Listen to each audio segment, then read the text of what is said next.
ನಮ್ಮನ್ನು ಅತ್ಯಧಿಕವಾಗಿ ಪ್ರೀತಿಸುವಂಥ ಪ್ರಿಯ ಪರಲೋಕದಲ್ಲಿರುವಂಥ ನಮ್ಮ ತಂದೆಯ ದೇವರೇ, ವಂದನೆಗಳು, ಸ್ತೋತ್ರಗಳು ತಂದೆ, ಕೃತಜ್ಞತೆಗಳು ತಂದೆ. ನಿಮ್ಮನ್ನು ಕುರಿತು ಮಾತನಾಡುವಾಗ ಸಹಾಯ ಮಾಡಿ ತಂದೆ. ಮಾತನಾಡುವಂಥ ಪ್ರತಿ ಮಾತುಗಳು ನಿಮ್ಮದಾಗಿರಬೇಕು, ನಿಮ್ಮ ಜ್ಞಾನಕ್ಕೆ ಸಂಬಂಧಪಟ್ಟಂಥ ಮಾತುಗಳಾಗಿರಬೇಕು. ಹಾಗೆ ಮಾತನಾಡೋದಕ್ಕೆ ಸಹಾಯ ಮಾಡಿ. ನೇರ ಪ್ರಸಾರದಲ್ಲಿ ಎಷ್ಟು ಮಂದಿ ನಿಮ್ಮ ಮಕ್ಕಳು ನಿಮ್ಮ ವಾಕ್ಯಗಳನ್ನು ಕಲಿತ್ಕೊಳ್ಬೇಕು ಎಂಬ ಒಳ್ಳೆಯ ಆಲೋಚನೆಯಲ್ಲಿದ್ದಾರೋ ಅವರೆಲ್ಲರನ್ನೂ ವಾಕ್ಯದ ಮೂಲಕ ಬಲಪಡಿಸಿ. ಯೇಸು ಪವಿತ್ರ ನಾಮದಲ್ಲಿ ಬೇಡ್ತಾ ಇದ್ದೀನಪ್ಪ ತಂದೆಯೇ, ಆಮೆನ್. ರಕ್ಷಕನೂ ಒಡೆಯನು ಪ್ರಪಂಚ ಮೋಕ್ಷ ಪ್ರದಾತನಾದ ಯೇಸು ಕ್ರಿಸ್ತರ ನಾಮದಲ್ಲಿ ನಿಮ್ಮೆಲ್ಲರಿಗೆ ನನ್ನ ಹೃದಯಪೂರ್ವಕದಿಂದ ವಂದನೆಗಳನ್ನು ತಿಳಿಸ್ತಾ ಇದ್ದೀನಿ. ಪ್ರಿಯರಾದ ದೇವರ ಮಕ್ಕಳಿರ, ಈ ದಿನ ಎರಡನೇ ಭಾಗವನ್ನು, ನಿಜವಾದ ಕ್ರಿಸ್ಮಸ್ ಹಬ್ಬ ಯಾವುದು, ಭಾಗ 2 ಗಮನಿಸಬೇಕು. ಪ್ರಿಯರೇ, ಹಬ್ಬ ಅಂದಾಗ ಅದರ ಹಿಂದೆ ಒಂದೇ ಸಂತೋಷ ಪಡುವಂಥದ್ದು, ಆನಂದ ಪಡುವಂಥದ್ದು, ಉಲ್ಲಾಸ ಪಡುವಂಥದ್ದು. ಆಲೋಚನೆ ಮಾಡುವಾಗ ಯಾರ್ಯಾರು ಸಂತೋಷ ಪಡಬೇಕು, ಯಾರು ಸಂತೋಷ ಪಡಬೇಕು? ಯೇಸು ಕ್ರಿಸ್ತರ ಜನನವನ್ನು ಕುರಿತು, ಇಲ್ಲ ಪರಲೋಕದಿಂದ ಭೂಲೋಕಕ್ಕೆ ಬಂದಿದ್ದಾರೆ, ಜನ್ಮಿಸಿದ್ದಾರೆ. ಅದಕ್ಕೆ ಕ್ರಿಸ್ತನು ಜನ್ಮಿಸಿರುವುದರಿಂದ ನಾವೆಲ್ಲರೂ ಹಬ್ಬ ಮಾಡಿಕೊಳ್ತಾ ಇದ್ದೀವಿ. ಹಬ್ಬದ ಹಿಂದೆ ಸಂತೋಷ, ಸಮಾಧಾನ, ಸಡಗರ, ಆನಂದ ಅಷ್ಟೇ ಅಲ್ವಾ? ಹಬ್ಬದ ಹಿಂದೆ ಸಂತೋಷ. ಹಬ್ಬ ಅಂದರೆ ಸಂತೋಷ, ಹಬ್ಬ ಅಂದರೆ ಆನಂದ, ಉಲ್ಲಾಸ, ಇದರ ಹಿಂದೆ ನಡೆಯುವಂಥದ್ದು. ಇವಾಗ ಯಾರ್ಯಾರು ಸಂತೋಷ ಪಡಬೇಕು ಅಂತ ನೋಡುವಾಗ, ಹಬ್ಬವನ್ನು ಆಚರಣೆ ಮಾಡುವಂಥ ನಾವು ಸಂತೋಷ ಪಡಬೇಕು. ಅದೇ ಪ್ರಕಾರ ಯಾರ ಹೆಸರಿನಲ್ಲಿ ಹಬ್ಬ ಮಾಡ್ತಾ ಇದ್ದೀವಿ? ಯೇಸು ಕ್ರಿಸ್ತರ ಹೆಸರಿನಲ್ಲಿ ನಾವು ಹಬ್ಬ ಮಾಡಿಕೊಳ್ತಾ ಇದ್ದೀವಿ. ಯೇಸು ಕ್ರಿಸ್ತರ ಹೆಸರಿನಲ್ಲಿ ನಾವು ಹಬ್ಬ ಮಾಡಿಕೊಳ್ಳುವಾಗ ಯೇಸು ಪ್ರಭು ಕೂಡ ಸಂತೋಷ ಪಡಬೇಕು. ಯೇಸು ಪ್ರಭು ಸಂತೋಷ ಪಟ್ಟರೆ ತಂದೆಯಾದ ದೇವರು ಕೂಡ ಸಂತೋಷ ಪಡಬೇಕು, ಪವಿತ್ರಾತ್ಮನು ಕೂಡ ಸಂತೋಷ ಪಡಬೇಕು. ತಂದೆಯಾದ ದೇವರು, ಯೇಸು ಪ್ರಭು, ಪವಿತ್ರಾತ್ಮನು ಸಂತೋಷ ಪಡಬೇಕು. ನಾವು ಮಾತ್ರವಲ್ಲ. ಏನು ನಡೀತಾ ಇದೆ ಅಂತ ನೋಡುವಾಗ ನಾವು ಸಂತೋಷ ಪಡ್ತಾ ಇದ್ದೀವಿ, ನಾವೆಲ್ಲರೂ ಸಂತೋಷ ಪಡ್ತಾ ಇದ್ದೀವಿ. ಮನೆ ಅಲಂಕರಣ ಮಾಡಿಕೊಂಡಿದ್ದೀವಿ. ಅದೇ ರೀತಿಯಲ್ಲಿ ಸಮಾಜ ಮಂದಿರ, ಇಲ್ಲ ಚರ್ಚ್ ಎಂದು ಕರೀತಾ ಇದ್ದಾರಲ್ಲ, ಅದನ್ನು ಕೂಡ ಅಲಂಕರಣ ಮಾಡಿದ್ದೀವಿ. ನಾವು ಕೂಡ ಒಂದು ರೀತಿಯಲ್ಲಿ ಅಲಂಕರಣವಾಗ್ತಾ ಇದ್ದೀವಿ. ಇದೆಲ್ಲ ನೋಡುವಾಗ ಮನೆ ಅಲಂಕರಣ, ಚರ್ಚು ಅಲಂಕರಣ, ನಾವು ಕೂಡ ಒಂದು ರೀತಿಯಲ್ಲಿ ಅಲಂಕಾರವಾಗಿ, ಇಲ್ಲಾಂದರೆ ಸಿಂಗಾರವಾಗಿ ತಯಾರಾಗ್ತಾ ಇದ್ದೀವಿ. ಒಳ್ಳೆಯ ರೀತಿಯಲ್ಲಿ ಊಟ ಮಾಡ್ಕೊಳ್ತಾ ಇದ್ದೀವಿ. ಕೇಕ್ ಕಟ್ಟಿಂಗ್ ಆಗಿರ್ಬೋದು. ಇದೇನಂತ ನೋಡುವಾಗ ನಾವು ಸಂತೋಷ ಪಡ್ತಾ ಇದ್ದೀವಿ. ನಮ್ಮ ಜೊತೆಗೆ ದೇವರು ಸಂತೋಷ ಪಡಬೇಕು. ನಮ್ಮ ಜೊತೆಗೆ ದೇವರು ಸಂತೋಷ ಪಡಬೇಕು. ದೇವರು ಸಂತೋಷ ಪಡ್ತಾ ಇದ್ದಾನ ಅಥವಾ ದುಃಖದಲ್ಲಿದ್ದಾನ, ಬಾಧೆಯಲ್ಲಿದ್ದಾನ? ದೇವರು ಹೇಗೆ ಇದ್ದಾನೆ? ಯೇಸು ಪ್ರಭು ಹೇಗಿದ್ದಾರೆ? ನಾವು ಮಾಡುವಂಥ ಕಾರ್ಯಕ್ರಮಗಳನ್ನು ನೋಡಿ ಸಂತೋಷ ಪಡ್ತಾ ಇದ್ದಾರಾ ಅಥವಾ ದುಃಖ ಪಡ್ತಾ ಇದ್ದಾರಾ? ಅದು ಹೇಗೆ ಗೊತ್ತಾಗುತ್ತೆ? ಅವರು ಸಂತೋಷವಾಗಿದ್ದಾರೋ ಅಥವಾ ದುಃಖದಲ್ಲಿದ್ದಾರೋ, ಬಾಧೆಯಲ್ಲಿದ್ದಾರೋ ಹೇಗೆ ಗೊತ್ತಾಗುತ್ತೆ? ಪ್ರಿಯ, ಈ ಸಮಾಜದಲ್ಲಿ ಕಾರ್ಯಕ್ರಮಗಳನ್ನು, ದೇವರ ಹೆಸರನ್ನು ಹೇಳಿಕೊಂಡು ಮಾಡುವಂಥದ್ದು ತಪ್ಪಲ್ಲ, ಮಾಡ್ಕೋಬೋದು. ಆದರೆ ಈ ಕಾರ್ಯಕ್ರಮದಲ್ಲಿ ಮೊಟ್ಟ ಮೊದಲು ದೇವರು ಸಂತೋಷ ಪಡಬೇಕು. ದೇವರು ಸಂತೋಷ ಪಡುವಂಥ ರೀತಿಯಲ್ಲಿ ಕಾರ್ಯಕ್ರಮಗಳು ನಡಿಬೇಕು. ಆದರೆ ದೇವರು ಸಂತೋಷ ಪಡ್ತಾ ಇಲ್ಲ. ದೇವರು ಸಂತೋಷ ಪಡ್ತಾ ಇಲ್ಲ ಅಂತ ನಾನು ಹೇಗೆ ಹೇಳೋಕ್ಕಾಗುತ್ತೆ? ಯೇಸು ಪ್ರಭು ಸಂತೋಷ ಪಡ್ತಾ ಇಲ್ಲ ಅಂತೇಳಿ ನಾನು ಹೇಗೆ ಹೇಳೋಕ್ಕಾಗುತ್ತೆ? ಒಂದು ವಚನ ತೋರಿಸ್ತೀನಿ ಪ್ರಿಯರೇ. ಯೆಶಾಯನ ಗ್ರಂಥ 1ನೇ ಅಧ್ಯಾಯ, ಯೆಶಾಯನ ಗ್ರಂಥ 1ನೇ ಅಧ್ಯಾಯ 13. ಯೆಶಾಯನ ಗ್ರಂಥ 1ನೇ ಅಧ್ಯಾಯ 13. ವ್ಯರ್ಥ ನೈವೇದ್ಯವನ್ನು ಇನ್ನು ತಾರದಿರಿ, ಧೂಪವು ನನಗೆ ಅಸಹ್ಯ. ಅಮಾವಾಸ್ಯೆ, ಸಬ್ಬಾತು ದಿನ, ಕೂಟ ಪ್ರಕಟಣೆ ಇವು ಬೇಡ. ಅಧರ್ಮದಿಂದ ಕೂಡಿದ ಸಂಘವನ್ನು ನಾನು ಸಹಿಸಲಾರೆನು. ನಿಮ್ಮ ಅಮಾವಾಸ್ಯೆಗಳನ್ನು, ಉತ್ಸಾಹ ದಿನಗಳನ್ನು ಹಾಗೆ ಮಾಡುತ್ತೇನೆ. ಇವು ನನಗೆ ಭಾರ, ಸಹಿಸಲು ಬೇಸರ. ನೀವು ನನ್ನ ಕಡೆಗೆ ಕೈ ಎತ್ತುವಾಗ ನಿಮ್ಮನ್ನು ನೋಡದಂತೆ ನನ್ನ ಕಣ್ಣುಗಳನ್ನು ಮರೆಮಾಡಿಕೊಳ್ಳುತ್ತೇನೆ. ಹೌದು, ನೀವು ಬಹು ಪ್ರಾರ್ಥನೆಗಳನ್ನು ಮಾಡಿದರೂ ನಾನು ಕೇಳೆನು. ನಿಮ್ಮ ಕೈಗಳಲ್ಲಿ ರಕ್ತವು ತುಂಬಿದೆ. ನೀವು ನಿಮ್ಮನ್ನು ತೊಳೆದುಕೊಳ್ಳಿರಿ, ಶುದ್ಧಿ ಮಾಡಿಕೊಳ್ಳಿರಿ. ನನ್ನ ಕಣ್ಣೆದಿರಿನ ನಿಮ್ಮ ದುಷ್ಕೃತ್ಯಗಳನ್ನು ತೊಲಗಿಸಿರಿ.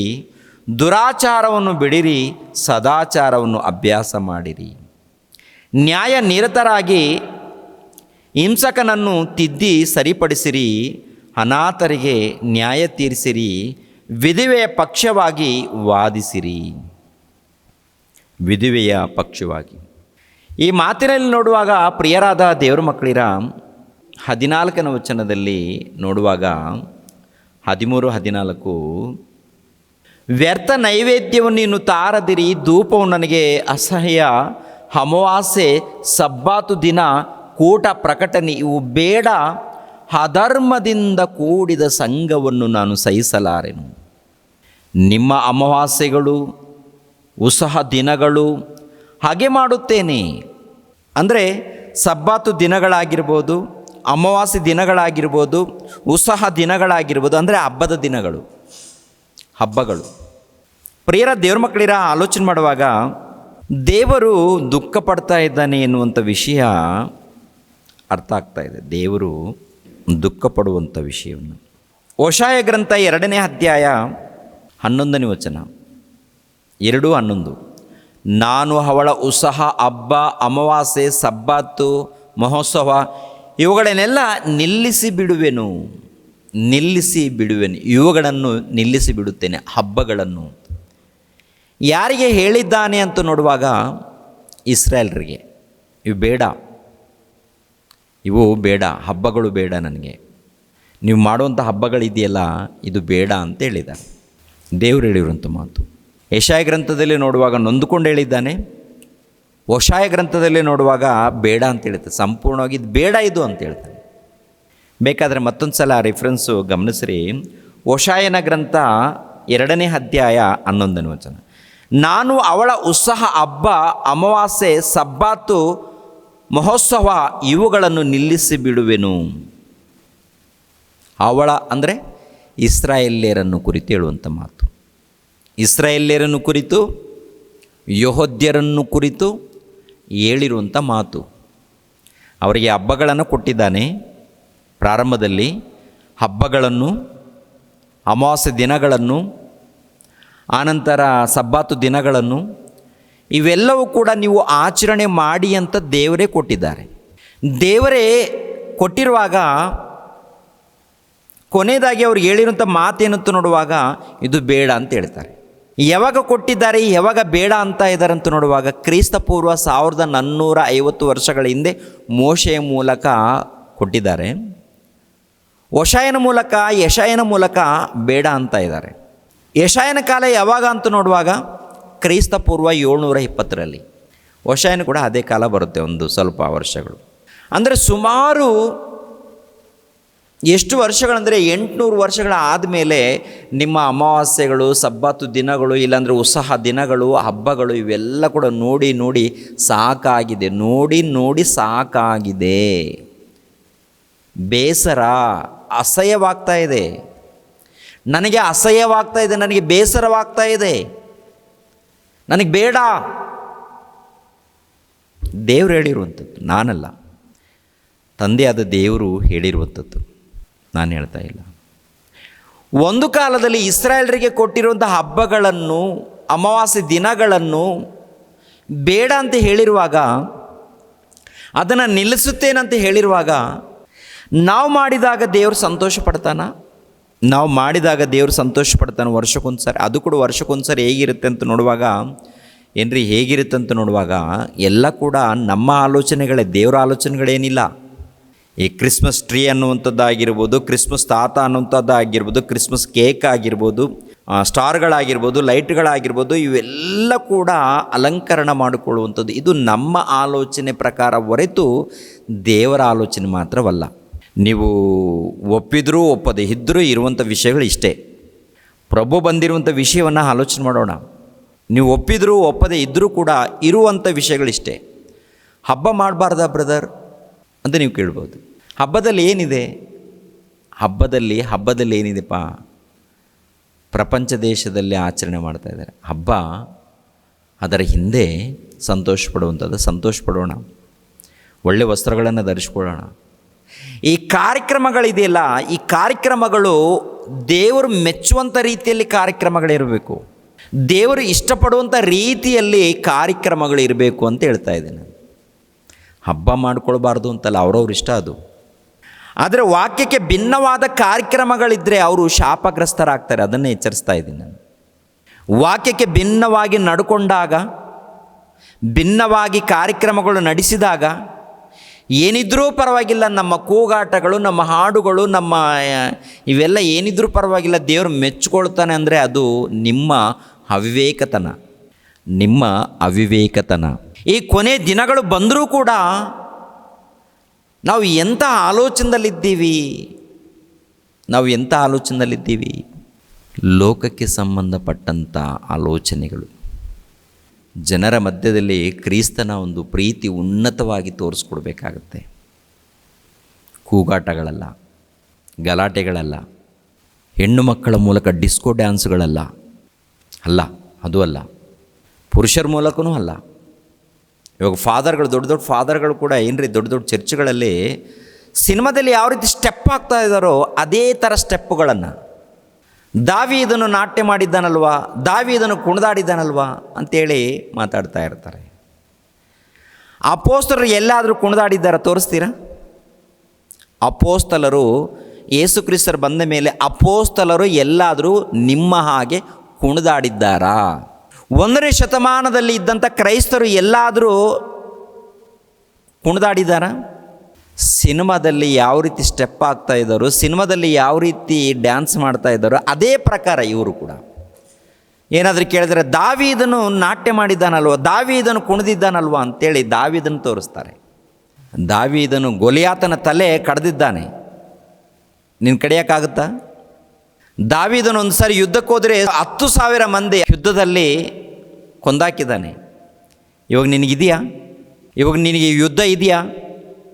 ದಾವೀದನು ಕುಣಿದಿರುವುದರಿಂದ ನಾನು ಕುಣಿತೀನಿ ಅಂತೇಳಿ ದಾವೀದನು ತೋರಿಸ್ತೀಯಾ? ದಾವೀದನು ತಲೆ ಕಡ್ದಿದ್ದಾನೆ, ಗೊಲಿಯಾತನ ತಲೆ.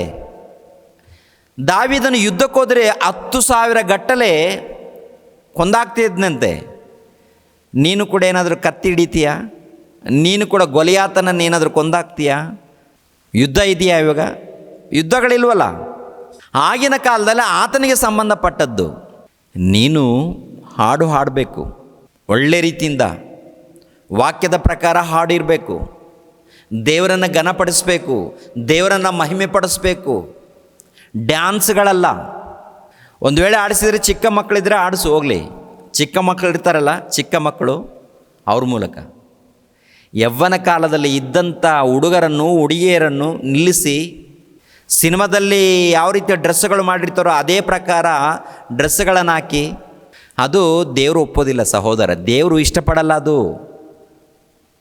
ದೇವರು ಒಪ್ಪೋದಿಲ್ಲ. ದೇವರು ಒಪ್ಪುವಂಥ ರೀತಿಯಲ್ಲಿ, ದೇವರು ಸಂತೋಷ ಪಡುವಂಥ ರೀತಿಯಲ್ಲಿ ನೀನು ಕಾರ್ಯಕ್ರಮ ಮಾಡಿದಾಗ ನಿನಗೂ ಆಶೀರ್ವಾದ, ನಿನ್ನ ಸಭೆಯವರಿಗೂ ಆಶೀರ್ವಾದ, ದೇವ್ರಿಗೂ ಸಂತೋಷ. ಹಳೆ ಒಡಂಬಡಿಕೆಯಲ್ಲಿ ನೋಡುವಾಗ ಹಬ್ಬಗಳನ್ನು ಅಸಹ್ಯ ಮಾಡಿಕೊಂಡಿದ್ದಾನೆ. ಅಂದರೆ ಹಾಗೆ ಮಾಡುತ್ತೇನಂತಾನೆ, ನಿಲ್ಲಿಸುತ್ತೇನೆ, ಇವನ್ನು ನಿಲ್ಲಿಸುತ್ತೇನೆ ಅಂತೇಳಿದ್ದಾನೆ. ಅವಳ ಉಲ್ಲಾಸ, ಹಬ್ಬ, ಅಮಾವಾಸ್ಯೆ, ಸಬ್ಬತ್ತು, ಮಹೋತ್ಸವ ಇವುಗಳನ್ನು ನಿಲ್ಲಿಸಿ ಬಿಡುವೆನು.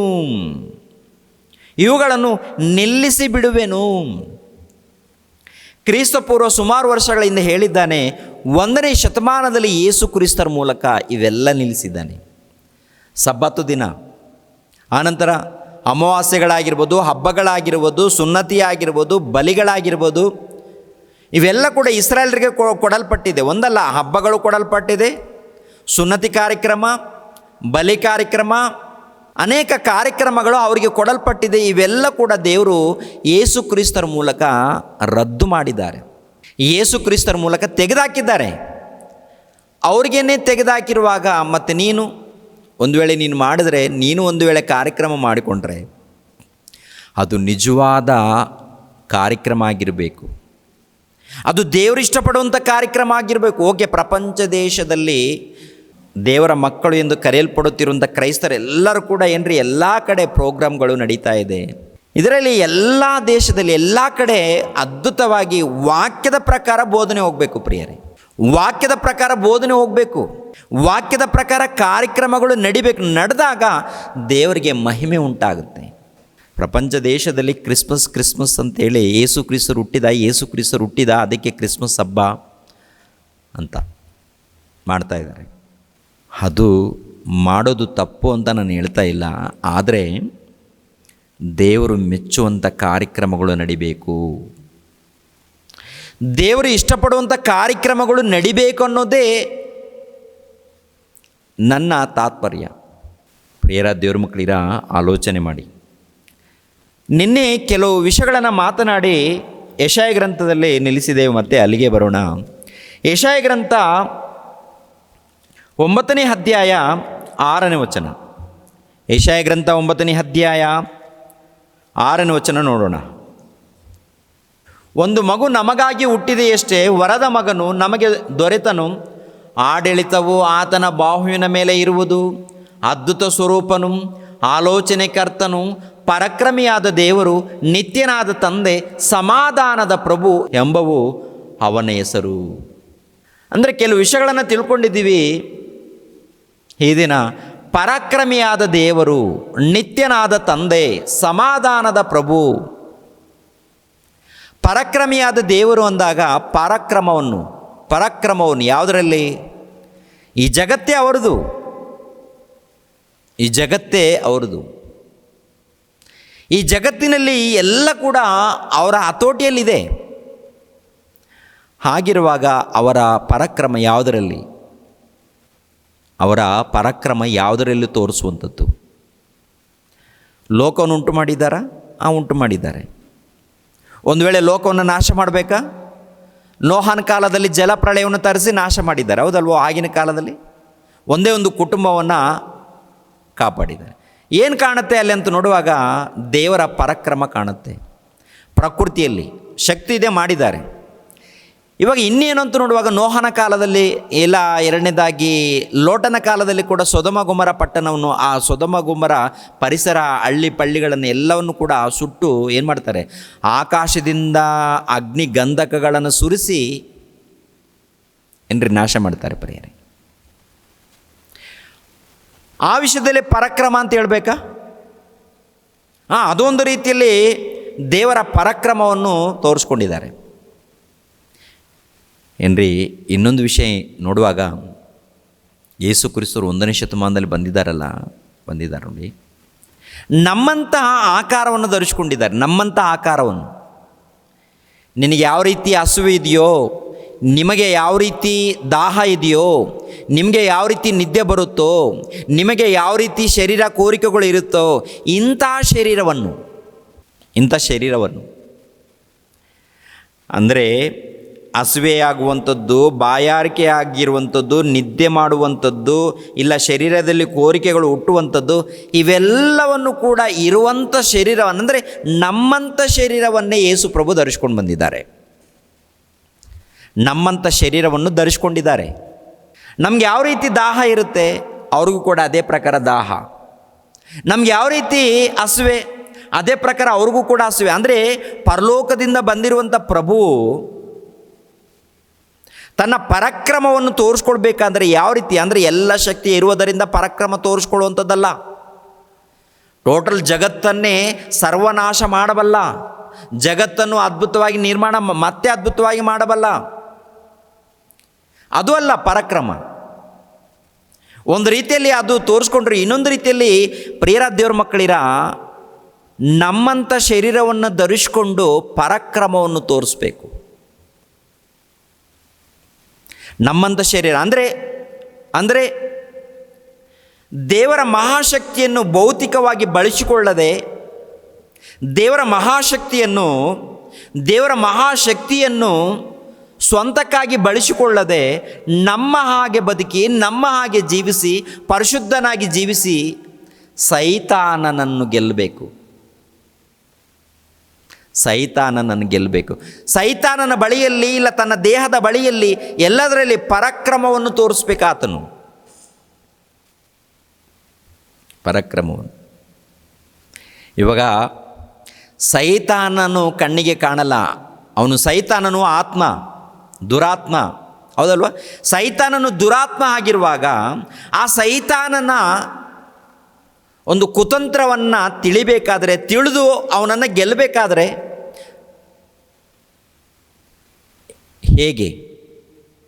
ಹೇಗೆ ಆಗುತ್ತೆ? ಯೇಸು ಪ್ರಭು ದೇವರ ಕುಮಾರ ರೀ, ದೇವರ ದೈವ ಕುಮಾರ, ಆತನು ದೇವರು, ಆತನು ಗೆದ್ದಿದ್ದಾನೆ, ನಮಗೆ ಗೆಲ್ಲಕ್ಕಾಗಲ್ಲ ಅಂತ ಹೇಳ್ತೀರ. ಈ ರೀತಿ ಹೇಳ್ತೀರ ನೆವ ಮಾಡಿ. ದೈವಕುಮಾರ ಆಗಿದ್ದರೂ ದೇವರ ಶಕ್ತಿಯನ್ನು, ದೈವತ್ವವನ್ನು ಇದೆ ನೋಡಿ, ಅದು ಸ್ವಂತದಗೋಸ್ಕರ ಬಳಸಿಕೊಂಡಿಲ್ಲ, ಆತನಿಗೋಸ್ಕರ ಬಳಸಿಕೊಂಡಿಲ್ಲ. ಸ್ವಸ್ಥತೆ ಮಾಡುವಾಗ ದೇವರ ಶಕ್ತಿಯನ್ನು ಬಳಸಿದ್ದಾನೆ, ಅದ್ಭುತಗಳನ್ನು ಮಾಡುವಾಗ ದೇವರ ಶಕ್ತಿಯನ್ನು ಬಳಸಿದ್ದಾನೆ. ಸ್ವಸ್ಥತೆ ಅಂದರೆ ಕುಂಟರಿಗೆ ಕಾಲು ಕೊಡುವಂಥದ್ದು, ಕುರುಡರಿಗೆ ಕಣ್ಣುಗಳನ್ನು ಕೊಡುವಂಥದ್ದು, ಇಲ್ಲ ಆಹಾರ ಕೊಡುವಾಗ ಪ್ರಾರ್ಥನೆ ಮಾಡಿ ಕೊಡುವಂಥದ್ದು, ಸಮುದ್ರದಲ್ಲಿ ಗಾಳಿ ಸುಂಟರ ಗಾಳಿ ಈ ಥರ ಬಂದಾಗ ನಿಮ್ಮಳ ಮಾಡುವಂಥದ್ದು. ಇವೆಲ್ಲ ನೋಡುವಾಗ ದೇವರ ಶಕ್ತಿ ಅಲ್ಲಿ ಕೆಲಸ ಮಾಡಿದೆ. ಪವಿತ್ರಾತ್ಮನಿದ್ದುಕೊಂಡು ತನ್ನ ಶರೀರ ವಿಷಯದಲ್ಲಿ ನೋಡುವಾಗ, ತನ್ನ ಜೀವಿತ ವಿಷಯದಲ್ಲಿ ನೋಡುವಾಗ ಪರಿಶುದ್ಧನಾಗಿ ಬದುಕಬೇಕು. ಅಂದರೆ ಸುಳ್ಳು ಮಾತು ಮಾತನಾಡಬಾರ್ದು, ನೇತ್ರಗಳಿಂದ ವ್ಯಾಮೋಹದಿಂದ ನೋಡಬಾರ್ದು, ಹೃದಯದಲ್ಲಿ ಪಾಪ ನಡಿಕೂಡ್ದು,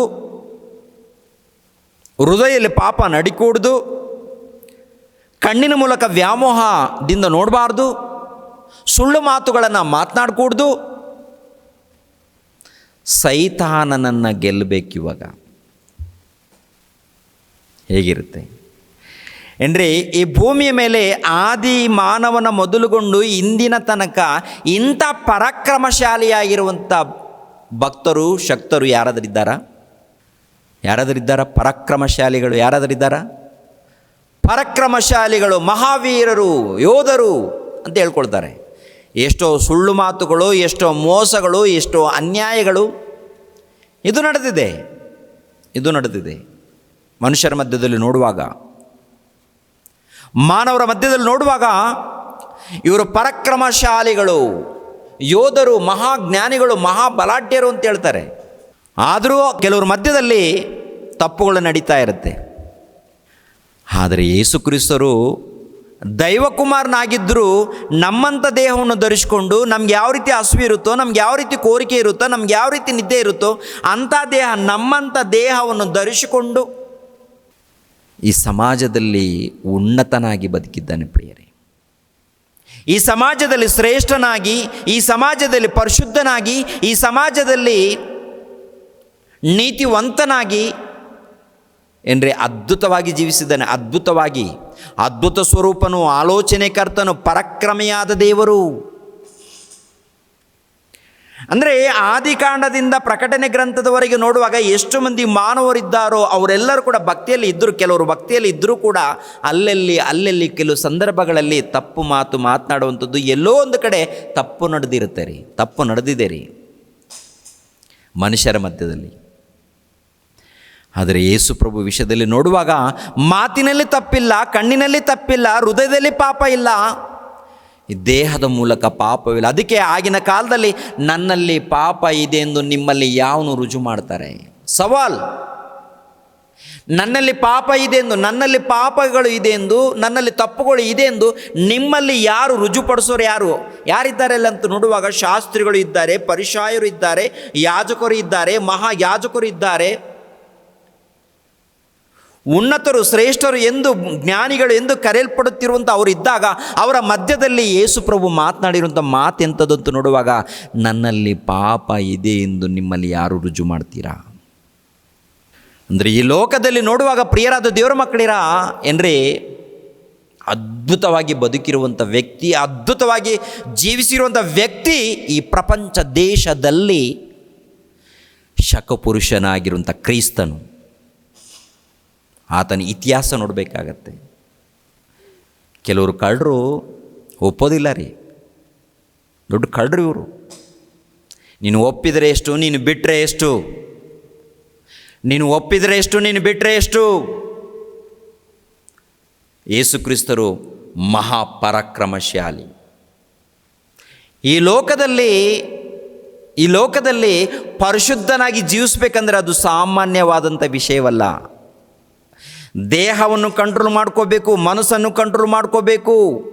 ಮನಸ್ಸನ್ನು, ದೇಹವನ್ನು ಎಲ್ಲವನ್ನು ಕೂಡ ಸ್ವಾಧೀನ ಮಾಡಿಕೊಂಡು ಪರಿಶುದ್ಧನಾಗಿ ಅದು ಪರಾಕ್ರಮಶಾಲಿ. ಪರಾಕ್ರಮ ಏನಂತ ಬರೆಯಲ್ಪಟ್ಟಿದೆ? ಪರಾಕ್ರಮಿಯಾದ ದೇವರು. ಏನ್ರಿ, ಪರಾಕ್ರಮಿಯಾದ ದೇವರಂತ ನೋಡುವಾಗ ಈ ಲೋಕದಲ್ಲಿ ಏನು ಬೇಕಾದರೂ ಮಾಡಬಲ್ಲ ಆತನು, ಏನು ಬೇಕಾದರೂ. ಅದು ಅಲ್ಲ, ಅದ್ರ ಬಗ್ಗೆ ಅಲ್ಲ. ಇಲ್ಲಿ ಮಾನವನಾಗಿ ಬಂದು ಮಾನವ ದೇಹವನ್ನು ಧರಿಸಿಕೊಂಡು ಮಾನವ ಕೋರಿಕೆಗಳಲ್ಲಿ ಇದ್ದಾಗಲೂ ಕೂಡ ಅವೆಲ್ಲವನ್ನು ಕೂಡ ಹತ್ತಿರಕ್ಕೆ ಬಾರದಂತೆ ಏನ್ರಿ ಅದನ್ನು ಸಾಯಿಸಿ, ಹೃದಯ ಏನು ಬಂದರೂ ಕೂಡ ಸಾಯಿಸಿ, ತಪ್ಪು ಮಾಡದೆ, ಪಾಪ ಮಾಡದೆ, ಪರಿಶುದ್ಧನಾಗಿ ಜೀವಿಸಿರುವಂಥ ಏಕೈಕ ವ್ಯಕ್ತಿ ನನ್ನ ಪ್ರಭು, ನಮ್ಮ ಪ್ರಭು. ಆತನ ಮನಸ್ಸು ಅರ್ಥ ಆಗಿದೆಯಾ? ನಮ್ಮ ಪ್ರಭು ರೀ, ನಮಗೋಸ್ಕರ ಪ್ರಾಣ ತ್ಯಾಗ ಮಾಡಿರೋಂಥ ಪ್ರಭು. ಆತನು ಬಂದಿದ್ದಾನೆ, ಕೇಕ್ ಕಟ್ ಮಾಡ್ತೀಯ, ಕಟ್ ಮಾಡ್ಕೊಂಡು ತಿನ್ನು, ಓಕೆ. ಅದಲ್ಲ ಒಳ್ಳೆ ಬಟ್ಟೆ, ಆತನ ನಿನ್ನಿಷ್ಟ. ಆತನ ಪರಾಕ್ರಮವನ್ನು ತೋರಿಸ್ಬೇಕಾಗತ್ತೆ. ಈ ಲೋಕದಲ್ಲಿ ಎಷ್ಟು ಮಂದಿ ಮಾನವರಿದ್ದಾರೋ ಎಲ್ಲರೂ ದೇಶವನ್ನು ಆಳಿರುವಂಥವರು, ಪ್ರಪಂಚವನ್ನು ಆಳಿರುವಂಥವರು, ಪ್ರಪಂಚವನ್ನು ಸ್ವಾಧೀನ ಮಾಡಿಕೊಂಡವರು, ಪ್ರತಿಯೊಬ್ಬರನ್ನು ಕುರಿತು ನೋಡುವಾಗ ಪಾಪದಲ್ಲಿ ಬಿದ್ದಿದ್ದಾರೆ. ಪ್ರತಿಯೊಬ್ಬರು ಏನ್ರಿ, ಮಾತಿನಲ್ಲೂ ಸೋತೋಗಿದ್ದಾರೆ, ಕ್ರಿಯೆಗಳಲ್ಲಿ ಸೋತೋಗಿದ್ದಾರೆ, ದೇಹದಲ್ಲಿ ಸರ್ವನಾಶ, ದೇಹ ಹಾಳು ಮಾಡಿಕೊಂಡಿದ್ದಾರೆ, ಸೈತಾನಿಗೆ ಬಾನಿಸರಾಗಿದ್ದಾರೆ, ಸೈತಾನನಿಗೆ ಬಾನಿಸರು, ಗುಲಾಮರಾಗಿದ್ದಾರೆ. ಗುಲಾಮರು ಪ್ರಪಂಚವನ್ನು ಆಳಿರುವಂಥ ಚಕ್ರವರ್ತಿಗಳ ಇತಿಹಾಸವನ್ನು ನೋಡುವಾಗ ಒಂದು ದೇಶ ಅಲ್ಲ, ಪ್ರಪಂಚ ದೇಶವನ್ನು ಸ್ವಾಧೀನ ಮಾಡಿಕೊಂಡು ಆಳಿರುವಂಥ ಚಕ್ರವರ್ತಿಗಳು ಕೂಡ ಪಾಪಕ್ಕೆ ದಾಸರಾಗಿದ್ದಾರೆ. ಪ್ರಿಯರಾದ ದೇವ್ರ ಮಕ್ಕಳಿರ, ಹೃದಯವನ್ನು ಕಂಟ್ರೋಲ್ ಮಾಡಿಕೊಂಡಿಲ್ಲ, ದೇಹವನ್ನು ಕಂಟ್ರೋಲ್ ಮಾಡಿಕೊಂಡಿಲ್ಲ, ಪಾಪಕ್ಕೆ ಒಪ್ಪಿಸಿಬಿಟ್ಟಿದ್ದಾರೆ. ದೇಹವನ್ನು ಹೃದಯವನ್ನು ಪಾಪಕ್ಕೆ ಒಪ್ಪಿಸಿದ್ದಾರೆ. ಮತ್ತೆ ನೋಡುವಾಗ 1000 ಮಂದಿಯನ್ನು ಗೆದ್ದಿದ್ದಾರೆ, ಪ್ರಪಂಚವನ್ನು ಗೆದ್ದಿದ್ದಾರೆ, ಲೋಕವನ್ನು ಗೆದ್ದಿದ್ದಾರೆ, ಎಲ್ಲವನ್ನು ಸ್ವಾಧೀನ ಮಾಡಿಕೊಂಡಿದ್ದಾರೆ, ಎಲ್ಲವನ್ನು ಗೆದ್ದಿದ್ದಾರೆ. ಈ ದೇಹವನ್ನು ಗೆದ್ದಿಲ್ಲ, ಮನಸ್ಸನ್ನು ಗೆದ್ದಿಲ್ಲ, ಹೃದಯವನ್ನು ಗೆದ್ದಿಲ್ಲ, ಸೋತೋಗಿದ್ದಾರೆ. ಎಲ್ಲರೂ ಸೋತೋಗಿದ್ದಾರೆ. ಈ ದೇಹಕ್ಕೆ ಬಾನಿಸರಾಗಿದ್ದಾರೆ. ಈ ದೇಹಕ್ಕೆ ಬಾನಿಸರು, ಹೃದಯಕ್ಕೆ ಬಾನಿಸರು, ಪಾಪಕ್ಕೆ ಬಾನಿಸರು, ವ್ಯಾಮೋಹದಲ್ಲಿ ಬಿದ್ದಿದ್ದಾರೆ. ಅಮ್ಮ, ಅರ್ಥ ಆಗ್ತಾ ಇದೆಯಾ? ಅರ್ಥ ಮಾಡಿಕೊಂಡವರು ಶ್ರೇಷ್ಠರು, ಪರಾಕ್ರಮಿಯಾದ ದೇವರು. ಯೋಹಾನನು ಬರೆದ ಸುವಾರ್ತೆ ಏನ್ರಿ, 16ನೇ ಅಧ್ಯಾಯ 33ನೇ ವಚನವನ್ನು ನೋಡಿ. ಯೋಹಾನನು ಬರೆದ ಸುವಾರ್ತೆ 16ನೇ ಅಧ್ಯಾಯ 33. ನೀವು ನನ್ನಲ್ಲಿದ್ದು ಮನಃಶಾಂತಿಯನ್ನು ಹೊಂದಿದವರಾಗಿರಬೇಕೆಂದು ಇದನ್ನೆಲ್ಲ ನಿಮಗೆ ಹೇಳಿದ್ದೇನೆ. ಲೋಕದಲ್ಲಿ ನಿಮಗೆ ಸಂಕಟ ಉಂಟು, ಧೈರ್ಯವಾಗಿರಿ, ನಾನು ಲೋಕವನ್ನು ಜಯಿಸಿದ್ದೇನೆ. ನಾನು ಲೋಕವನ್ನು ಜಯಿಸಿದ್ದೇನೆ. ಲೋಕವನ್ನು ಜಯಿಸಿದ್ದಾರಾ? ಲೋಕವನ್ನು ಜಯಿಸಿದ್ದಾರಾ? ಲೋಕದಲ್ಲಿ ಅಧಿಪತಿ ಯಾರಂತ ನೋಡುವಾಗ ದುರಾತ್ಮ. ಲೋಕವನ್ನು ಜಯಿಸಿದ್ದಾರೆ ಅಂತ ನೋಡುವಾಗ ಪ್ರಿಯರ ದೇವ್ರ ಮಕ್ಕಳಿರ, ಮೊಟ್ಟ ಮೊದಲು ತನ್ನ ದೇಹವನ್ನು ಲೋಕದಲ್ಲಿ ಏನಿದೆ, ಲೋಕವನ್ನು ನಾನು ಜಯಿಸಿದ್ದೀನಿ ಅಂತ ಹೇಳಿದಾರಲ್ಲ, ಲೋಕದಲ್ಲಿ ಏನಿದೆ ಅಂತ ನೋಡುವಾಗ ಯೋಹಾನನು ಬರೆದ ಮೊದಲನೇ ಪತ್ರಿಕೆ 2ನೇ ಅಧ್ಯಾಯ 15. ಯೋಹಾನನು ಬರೆದ ಮೊದಲನೇ ಪತ್ರಿಕೆ 2ನೇ ಅಧ್ಯಾಯ 15. ಲೋಕವನ್ನಾಗಲಿ ಲೋಕದಲ್ಲಿರುವಗಳನ್ನಾಗಲಿ ಪ್ರೀತಿಸಬೇಡಿರಿ. ಯಾವನಾದರೂ ಲೋಕವನ್ನು ಪ್ರೀತಿಸಿದರೆ ತಂದೆಯ ಮೇಲಣ ಪ್ರೀತಿಯು ಅವನಲ್ಲಿಲ್ಲ. ಲೋಕದಲ್ಲಿರುವ ಶರೀರಾಶೆಯು, ಕಣ್ಣಿನಾಶೆಯು, ಬದುಕು ಬಾಳಿನ ಡಂಬ, ಈ ಮೊದಲಾದವುಗಳೆಲ್ಲವೂ ತಂದೆಯಿಂದ ಹುಟ್ಟದೆ ಲೋಕದಿಂದ ಹುಟ್ಟಿದವುಗಳಾಗಿವೆ. ಲೋಕವು ಅದರ ಆಸೆಯು ಗತಿಸಿ ಹೋಗುತ್ತದೆ. ಲೋಕವು ಅದರ ಆಸೆಯು ಗತಿಸಿ ಹೋಗುತ್ತದೆ. ಲೋಕದಲ್ಲಿ ಏನಿದೆ? ಕಣ್ಣಿನ ಆಸೆ, ನೇತ್ರಾಸೆ, ಬದುಕು ಬಾಳಿನ ಡಂಬ. ಇದರಿಂದ ಏನಿದೆ ಅಂತ ನೋಡುವಾಗ ಎಲ್ಲ ಪಾಪ. ಕಣ್ಣಿನ ಮೂಲಕ ಪಾಪ, ದೇಹದ ಮೂಲಕ ಪಾಪ, ಲೋಕದಲ್ಲಿ ಎಲ್ಲ ಕಡೆ. ಲೋಕವನ್ನು ನಾನು ಜಯಿಸಿದ್ದೀನಿ ಅಂದರೆ ಲೋಕದಲ್ಲಿ ಕಣ್ಣಿನ ಮೂಲಕ ಹುಟ್ಟುವಂಥ ಪಾಪಗಳನ್ನು, ದೇಹದ ಮೂಲಕ ಹುಟ್ಟುವಂಥ ಪಾಪಗಳನ್ನು, ಹೃದಯದ ಮೂಲಕ ಹುಟ್ಟುವಂಥ ಪಾಪಗಳನ್ನು, ಇವೆಲ್ಲವನ್ನು ನಾನು ಜಯಿಸಿದ್ದೀನಿ. ಸೈತಾನನ್ನು ಬಿಡುವಂಥ ಬೆಂಕಿ ಬಾಣಗಳನ್ನು ನಾನು ಆರಿಸಿದ್ದೀನಿ, ಸೋಲಿಸಿದ್ದೀನಿ. ಸೈತಾನ್ ನನ್ನ ಮೇಲೆ ಬಿಟ್ಟಿದ್ದಾನೆ ಎಲ್ಲ ರೀತಿಯಲ್ಲಿ. ಲೋಕದ ಆಶೆಗಳನ್ನು ತೋರಿಸಿದ್ದಾನೆ. ಒಂದು ಸಾರಿ ಶಿಖರದ ಮೇಲೆ ನಿಲ್ಲಿಸಿ ಲೋಕವನ್ನೆಲ್ಲ ನೋಡು ಅಂತ ಹೇಳಿದ್ದಾನೆ. ನೋಡಿದ್ದೇನೆ, ಲೋಕವನ್ನೆಲ್ಲ ತೋರಿಸಿದ್ದಾನೆ. ನನಗೆ ಸಾಷ್ಟಾಂಗ ನಮಸ್ಕಾರ ಮಾಡು ಅಂತ ಹೇಳಿದ್ದಾನೆ. ಲೋಕವನ್ನು ಕೊಡುತ್ತೇನಂತ ಆಸೆ ತೋರಿಸಿದ್ದಾನೆ ಅವನು. ಆದರೂ ನಾನು ಯಾವುದಕ್ಕೂ ಒಳಪಟ್ಟಿಲ್ಲ, ದೇವರಿಗೆ ಮಾತ್ರ ಒಳಪಟ್ಟಿದ್ದೀನಿ ಅಂತ. ಪ್ರಿಯರಾದ ದೇವ್ರ ಮಕ್ಕಳಿರ, ಒಂದು ಸರಿ ಯೋಚನೆ ಮಾಡಿ. ಅವನ ಕಣ್ಣಿಗೆ ಕಾಣಲ್ಲ, ಅವನು ಬಿಡುವಂಥ ಬಾಣಗಳು ನೋಡುವಾಗ ಹೃದಯದಲ್ಲಿ ಬಿಡ್ತಾ ಇರ್ತಾನೆ. ಹೃದಯದಲ್ಲಿ ದುರಾತ್ಮನು ಬಿಡುವಂಥದ್ದು ಏನಂತ ನೋಡುವಾಗ ಆ ಹೃದಯದಲ್ಲಿ ದೇವರು ಇರಬೇಕು. ದೇವರಿದ್ದರೆ ಅವನು ಎಷ್ಟು ಬಿಟ್ಟರೂ ಕೂಡ ಹೋಗುತ್ತೆ. ದೇವರು ಹೃದಯದಲ್ಲಿ ಇರಬೇಕು. ಪ್ರಿಯರ ದೇವ್ರ ಮಕ್ಕಳಿರ, ಆಲೋಚನೆ ಮಾಡಿ. ಪರಾಕ್ರಮಿಯಾದ ದೇವರು, ನಿತ್ಯನಾದ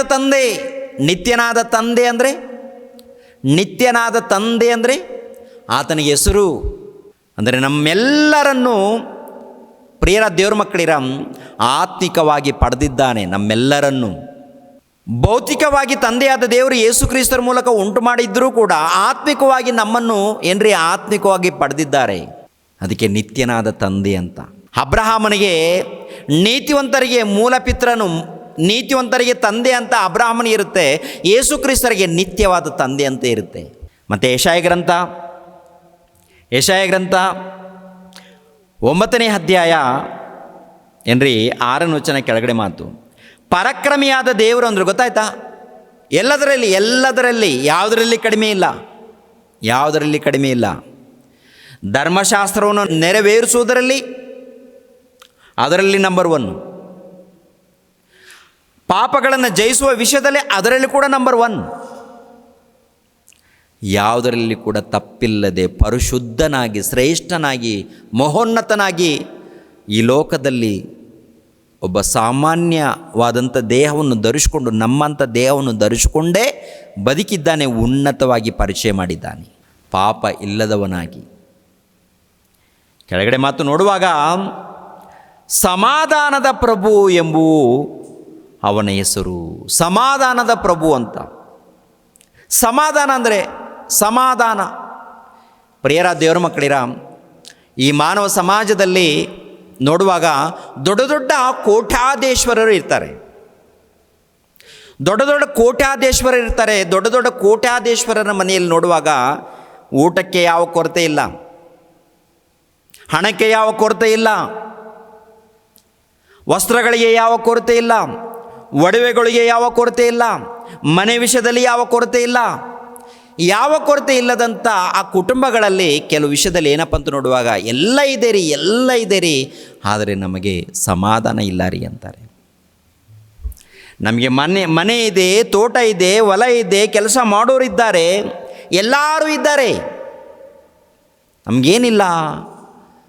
ನಮಗೇನಿಲ್ಲ, ಸಮಾಧಾನ ಇಲ್ಲ ಅಂತ ಹೇಳ್ತಾರೆ. ಪ್ರಭು ಯಾರಂತ ನೋಡುವಾಗ ಸಮಾಧಾನದ ಕರ್ತನು. ಏನ್ರಿ ಮನುಷ್ಯರು ಒಂದಾಗಿ ಒಳ್ಳೆ ರೀತಿಯಲ್ಲಿ ಅಭಿಮಾನದಿಂದ ಒಳ್ಳೆ ರೀತಿಯಲ್ಲಿ ಮದುವೆ ಮಾಡಿಕೊಂಡು ಸುಖವಾಗಿ ಬಾಳ್ಬೋದು ಸಂತೋಷವಾಗಿ. ಆದರೆ ಈ ಜಾತಿ ಎನ್ನುವಂಥದ್ದು ಅಡ್ಡ ಬಂದಿದೆ, ಕುಲ ಎನ್ನುವಂಥದ್ದು ಅಡ್ಡ ಬಂದಿದೆ, ಈಗೋ ಎನ್ನುವಂಥದ್ದು ಅಡ್ಡ ಬಂದಿದೆ, ಸ್ವಾರ್ಥ ಎನ್ನುವಂಥದ್ದು ಬಂದು ಏನು ಹಾಳು ಮಾಡ್ತಾಯಿದೆ ಅಂತ ನೋಡುವಾಗ ನೆಮ್ಮದಿಯನ್ನು ಹಾಳು ಮಾಡ್ತಾ ಇದೆ ನಮ್ಮ ಮಧ್ಯದಲ್ಲಿ. ನೆಮ್ಮದಿ, ಮನೆಯಲ್ಲಿ ನೆಮ್ಮದಿ ಇಲ್ಲ, ಹೊರಗಡೆ ನೆಮ್ಮದಿ ಇಲ್ಲ, ಸ್ನೇಹಿತರ ಬಳಿಯಲ್ಲಿ ನೆಮ್ಮದಿ ಇಲ್ಲ, ಸಮಾಧಾನ ಇಲ್ಲ. ಎಲ್ಲ ಇದ್ದರೂ ಕೂಡ ಸಮಾಧಾನ ಇಲ್ಲ. ಏನ್ರಿ ಕೆಲವರು ಆತ್ಮಹತ್ಯೆ ಮಾಡ್ಕೊಳ್ತಾ ಇದ್ದಾರೆ. ಕೆಲವರು ಆತ್ಮಹತ್ಯೆಗಳು ಯಾಕೆ ಮಾಡಿಕೊಂಡಿದ್ದಾರೆ ಅಂತ ನೋಡುವಾಗ ಅದರ ಹಿಂದೆ ನೋಡುವಂಥದ್ದು ಒಂದೇ ಒಂದು ಕಾರಣ, ಅವರ ಮಧ್ಯದಲ್ಲಿ ಸುಖ ಇಲ್ಲ, ಸಮಾಧಾನ ಇಲ್ಲ. ಅಷ್ಟೇ, ಸಮಾಧಾನ ಇಲ್ಲ, ನೆಮ್ಮದಿ ಇಲ್ಲ, ಶಾಂತಿ ಇಲ್ಲ. ಹಣ ಇದೆ, ಅಂತಸ್ತು ಇದೆ, ಬಂಗ್ಲೆ ಇದೆ, ಆರೋಗ್ಯ ಇದೆ, ಅಂದ ಇದೆ, ಚಂದ ಇದೆ, ಎಲ್ಲ ಇದೆ, ಆದರೆ ಸಮಾಧಾನ ಇಲ್ಲ ಅಂತ ಹೇಳಿ ಎಷ್ಟೋ ಮಂದಿ ಹುರುಳಾಕೊಂಡಿದ್ದಾರೆ, ಎಷ್ಟೋ ಮಂದಿ ಆತ್ಮಹತ್ಯೆ ಮಾಡಿಕೊಂಡಿದ್ದಾರೆ, ಎಷ್ಟೋ ಮಂದಿ ಹೊರಟೋಗಿದ್ದಾರೆ, ದಿಕ್ಕಂಪಾಲಾಗಿದ್ದಾರೆ, ದೂರ ಆಗಿದ್ದಾರೆ. ಇವಾಗ ಯೇಸು ಪ್ರಭು ವಿಷಯದಲ್ಲಿ ನೋಡುವಾಗ ಯಾಕೆ ಬಂದಿದ್ದಾರೆ ಅಂತ ನೋಡುವಾಗ ಸಮಾಧಾನವನ್ನು ನೀಡೋದಕ್ಕೆ. ಏನದು ಸಮಾಧಾನ? ಯಾರಿಗೋಸ್ಕರ ಸಮಾಧಾನ? ಯಾರ ಮಧ್ಯದಲ್ಲಿ ಸಮಾಧಾನ ಅಂತ ನೋಡುವಾಗ, ಪ್ರಿಯರಾದ ದೇವರ ಮಕ್ಕಳಿರ, ದೊಡ್ಡದೊಂದು ಅರಮನೆ ಇದೆ ಅಂತ ತಿಳ್ಕೊಳ್ಳಿ. ಅರಮನೆಯಲ್ಲಿ ಅರಸನಿರ್ತಾನೆ. ಅರಸನಿಗೆ ಒಂದು 4 ಮಂದಿ ಮಕ್ಕಳಿದ್ದಾರೆ ಅಂತ ತಿಳ್ಕೊಳ್ಳಿ. ಈ ಅರಮನೆಯಲ್ಲಿ ಅರಸನು ಇದ್ದಾಗ ಈ ಅರಮನೆಯಲ್ಲಿ ಎಷ್ಟು ಮಂದಿ ಇರ್ತಾರೆ? ದೇಶವನ್ನು ಆಳುವಂಥ ಅರಸರಿರ್ತಾರೆ.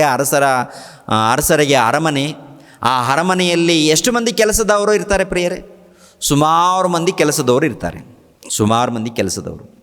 ಅದ್ರ ಜೊತೆಗೆ ಅರಸನ ಕೈ ಕೆಳಗಡೆ ಮಂತ್ರಿಗಳು, ಉಪಮಂತ್ರಿಗಳು, ಅಧಿಕಾರಿಗಳು ಅನೇಕರಿರ್ತಾರೆ, ಸೇವಕರು. ಅರಸನ ಕೈ ಕೆಳಗಡೆ ಅನೇಕರು ಇರ್ತಾರೆ, ಅಧಿಕಾರಿಗಳಿರ್ತಾರೆ, ಸೇವಕರು ಇರ್ತಾರೆ, ಕೆಲಸ ಮಾಡೋರು ಇರ್ತಾರೆ. ಅವರ ಬಳಿಯಲ್ಲಿ ಮಕ್ಕಳಿದ್ದಾರೆ ಅಂತ ತಿಳ್ಕೊಳ್ಳಿ. ಮಕ್ಕಳು ಅಂದರೆ ಅರಸನಿಗೆ ಮಕ್ಕಳಿದ್ದಾರಲ್ಲ, ಈ ಅರಸನಿಗಿರುವಂಥ ಈ ಮಕ್ಕಳು ಯಾರಿಗೆ ಗೌರವ ಕೊಡಬೇಕು, ಯಾರಿಗೆ ಮರ್ಯಾದೆ ಕೊಡಬೇಕು, ಯಾರಿಗೆ ಉನ್ನತವಾಗಿ ನೋಡಬೇಕು, ಯಾರನ್ನು ನೋಡಬೇಕು ಅಂತ ನೋಡುವಾಗ ಅರಸನ ಅಂದರೆ ತಮ್ಮ ತಂದೆಯಾಗಿರುವಂಥ ಅರಸನನ್ನು ಉನ್ನತವಾಗಿ ನೋಡಬೇಕು. ಅರಸನನ್ನು ಉನ್ನತವಾಗಿ ಪರಿಚಯ ಮಾಡಬೇಕು. ಅರಸನನ್ನು ಉನ್ನತವಾಗಿ ಕಾಣಬೇಕು, ಉನ್ನತವಾಗಿ ಪರಿಚಯ ಮಾಡಬೇಕು. ಅರಸನನ್ನು ಕುರಿತು ಅರಸನು ನಮ್ಮ ತಂದೆ, ಈ ಅರಸನು ನಮ್ಮ ತಂದೆ ಎಂದು ಅರಸನ ಬಗ್ಗೆ, ಅರಸನು ಮಾಡಿರುವಂಥ ಕ್ರಿಯೆಗಳನ್ನು ಬಗ್ಗೆ ಹೇಳಿಕೊಂಡಾಗ ಅರಸನಿಗೆ ಸಂತೋಷವಾಗುತ್ತೆ. ಆದರೆ ಈ ಅರಸನ ಮಕ್ಕಳು ಹೋಗಿ ಅರಮನೆಯಲ್ಲಿ ಕೆಲಸ ಮಾಡೋರಿರ್ತಾರೆ. ಕೆಲಸ ಮಾಡೋರು ಅಂತ ನೋಡುವಾಗ ಕಾವಲುದಾರರು ಇರ್ತಾರೆ. ಆನಂತರ ಮನೆಯಲ್ಲಿ ಅನೇಕ ಕೆಲಸಗಳಿರುತ್ತಲ್ಲ, ಅಡುಗೆ ಮಾಡುವಂಥ ಕೆಲಸ ಇರುತ್ತೆ, ಇಲ್ಲಾಂದರೆ ಪಾತ್ರೆಗಳನ್ನು ತೊಳೆಯುವಂಥ ಕೆಲಸ ಇರುತ್ತೆ, ಬಟ್ಟೆಗಳನ್ನು ಒಗೆಯುವಂಥ ಕೆಲಸ ಇರುತ್ತೆ, ಇಲ್ಲಾಂದರೆ ಕ್ಲೀನ್ ಮಾಡುವಂಥ ಕೆಲಸ ಇರುತ್ತೆ. ಆ ಕೆಲಸ ಮಾಡೋರು ತುಂಬ ಜನ ಇರ್ತಾರಲ್ಲ, ಕ್ಲೀನ್ ಮಾಡೋರು ಇರ್ತಾರೆ, ಪಾತ್ರೆಗಳನ್ನು ತೊಳೆಯೋರು ಇರ್ತಾರೆ, ಇಲ್ಲಾಂದರೆ ಬಟ್ಟೆ ಒಗೆಯೋರು ಇರ್ತಾರೆ. ಈ ಅರಸನ ಮಕ್ಕಳು ಹೋಗಿ ಬಟ್ಟೆ ಒಗೆಯೋರ ಬಳಿಗೆ ಹೋಗಿ ನೀವೇ ನಮ್ಮಪ್ಪ ಅಂತ ಹೇಳಿ, ನೀವೇ ನಮ್ಮಪ್ಪ ಅಂತ ಹೇಳಿ ಅಲ್ಲಿ ಬಟ್ಟೆ ಒಗೆಯೋರ ಬಳಿಗೆಲ್ಲಿ ಹೋಗಿ ನೀವೇ ನಮ್ಮಪ್ಪ ಅಂತಂದರೆ ಅಲ್ಲಿ ಅರಸನು ನೋಡ್ತಾ ಇದ್ದಾನ ಇಲ್ವೋ? ಅರಸನ ಏನು ಅಂದ್ಕೊಳ್ತಾನೆ?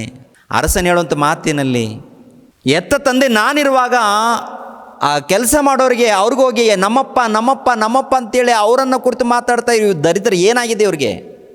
ಹೋಗ್ರಿ, ಸ್ವಲ್ಪ ಹೋಗಿ ಹೇಳ್ರಿ ನನ್ನ ಮಕ್ಕಳಿಗೆ. ಗೋಳಾಟ ಅವ್ರ ಮಧ್ಯದಲ್ಲಿ. ಅಂತಾರ ಅನ್ನಲ್ವಾ? ಅಲ್ಲಿ ಪಾತ್ರೆ ತೊಳೆಯೋರ್ಗೆ ಹೋಗಿ ಇವರೇ ನಮ್ಮಪ್ಪ, ಇವರೇ ನಮ್ಮಮ್ಮ, ಇಲ್ಲ ವಸ್ತ್ರಗಳನ್ನು ಒಗೆಯೋರಿಗೆ ಇವರೇ ನಮ್ಮಪ್ಪ, ಇವರೇ ನಮ್ಮಮ್ಮ, ಕಸ ಗುಡಿಸೋರ್ಗು ಅಪ್ಪ ಅಮ್ಮ ಅಂತೇಳಿ ಅವ್ರಿಗೇನೆ ಅಪ್ಪ ಅಮ್ಮ ಅಂತೇಳಿ ಪರಿಚಯ ಮಾಡಿಕೊಂಡ್ರೆ ಅರಸನೇನಾಗ್ತಾನೆ? ದುಃಖ ಪಡ್ತಾನೆ. ಆನಂತರ ಕಳಿಸ್ಕೊಂಡು ಮೊದಲು ಹೇಳ್ತಾನೆ, ನಾನೇ ಕಣೋ ನಿಮ್ಮಪ್ಪ, ನಾನೇ ನಿಮ್ಮಪ್ಪ, ನಿಮ್ಮ ತಾಯಿ ನೋಡಿ ಇಲ್ಲೇ ಇದ್ದಾಳೆ. ಆ ಮಾತುಗಳನ್ನು ಕಿವಿಯಲ್ಲಿ ಹಾಕಿಕೊಳ್ಳದೆ ಮತ್ತೆ ಅದೇ ರೀತಿಯಲ್ಲಿದ್ದರೆ ಅವಾಗ ಆ ಸೇವಕರನ್ನು ಕಳಿಸ್ಕೊಡ್ತಾರೆ. ನೋಡ್ರಿಪ್ಪ ನನ್ನ ಹುಡುಗರು ಕೆಟ್ಟ ಹೋಗ್ತಾ ಇದ್ರು, ಸ್ವಲ್ಪ ಬುದ್ಧಿ ಮಾತನ್ನು ಹೇಳ್ರಿ ಅಂತ. ಏನಾಗುತ್ತೆ ಅಂತ ನೋಡುವಾಗ ಮಕ್ಕಳಿಗೂ ತಂದೆಗೂ ಸಮಾಧಾನ ಇಲ್ಲದ ಪರಿಸ್ಥಿತಿ. ಇವಾಗ ಪರಲೋಕದಲ್ಲಿರುವಂಥ ದೇವರು ಜಗತ್ತನ್ನು ಉಂಟು ಮಾಡಿದ ನಂತರ ಮಕ್ಕಳನ್ನು ಉಂಟು ಮಾಡಿದ್ದಾರೆ. ಮಕ್ಕಳೇನಾಗಿದ್ದಾರೆ ಅಂತ ನೋಡುವಾಗ ಒಬ್ಬನೇನು ಕೋಳಿ ಇಟ್ಕೊಂಡಿದ್ದಾನೆ, ಇನ್ನೊಬ್ಬನೇನು ಕುರಿ ಇಟ್ಕೊಂಡಿದ್ದಾನೆ, ಇನ್ನೊಬ್ಬನೇನು ನಾಯಿ ಇಟ್ಕೊಂಡಿದ್ದಾನೆ, ಇನ್ನೊಬ್ಬನೇನು ಇನ್ನೊಂದು ಗಿಡ ಇಟ್ಕೊಂಡಿದ್ದಾನೆ. ಈ ಗಿಡನೇ ನಮ್ಮಪ್ಪ ಅಂತ ಇವನಂತಾನೆ, ಈ ಕೋಳಿನೇ ನಮ್ಮ ತಾಯಿ ಅಂತ ಇವನಂತ ಇದ್ದಾನೆ, ಈ ನಾಯಿನೇ ನಮ್ಮ ದೇವರಂತ ನಮ್ಮ ತಂದೆ ಅಂತ ಇವನೇ ಹೇಳ್ಕೊಳ್ತಾ ಇದ್ದಾನೆ. ಇವರೆಲ್ಲರೂ ಹೇಳುವಾಗ ಇವರೆಲ್ಲರ ಸೇವಕರಂತ ತಿಳಿಯದೆ ಏನ್ರಿ ಆ ತಂದೆಯಾದ ದೇವರು ಜನ್ಮ ಕೊಟ್ಟಿದ್ದಾನೆ, ರೂಪ ಕೊಟ್ಟಿದ್ದಾನೆ, ಜಗತ್ತನ್ನು ಉಂಟು ಮಾಡಿದ್ದಾನೆ. ಆತನನ್ನು ಬಿಟ್ಟು ಒಬ್ಬನೇನು ಕೋಳಿಯಿಂದ ಹೋಗಿದ್ದಾನೆ, ಇನ್ನೊಬ್ಬನೇನು ಊಳೆಯಿಂದ ಹೋಗಿದ್ದಾನೆ, ಮತ್ತೊಬ್ಬನೇನು ಗಿಡದಿಂದ ಹೋಗಿದ್ದಾನೆ, ಮತ್ತೊಬ್ಬನೇನು ಪಕ್ಷಿಯಿಂದ ಹೋಗಿದ್ದಾನೆ. ಇದು ದೇವತೆ, ಅಂದರೆ ಅಪ್ಪ ಅಂದರೆ ದೇವರಂದರೆ ನಮ್ಮಪ್ಪ ನಮ್ಮಪ್ಪ ನಮ್ಮಪ್ಪ ಅಂತ ಅರ್ಥ. ದೇವತೆಗಳಂತ ಹೇಳ್ಕೊಳ್ತಾ ಇದೀವಿ ಅಂದರೆ ಇದು ನಮ್ಮಪ್ಪ ಇದು ನಮ್ಮಪ್ಪ ಇದು ನಮ್ಮಪ್ಪ ಅಂತ ಹೇಳ್ಕೊಳ್ತಾ ಇದ್ದೀವಿ. ಹೀಗೆ ಸೃಷ್ಟಿಕರ್ತನಾಗಿರುವಂಥ ಆ ಪರಮಾತ್ಮನ ಬಗ್ಗೆ ಸರಿಯಾದ ರೀತಿಯಲ್ಲಿ ಅರ್ಥ ಮಾಡಿಕೊಳ್ಳೋದು ಒಬ್ಬೊಬ್ಬರು ಒಂದೊಂದು ದಾರಿಯಲ್ಲಿ ಇಟ್ಕೊಂಡಿದ್ದಾರೆ.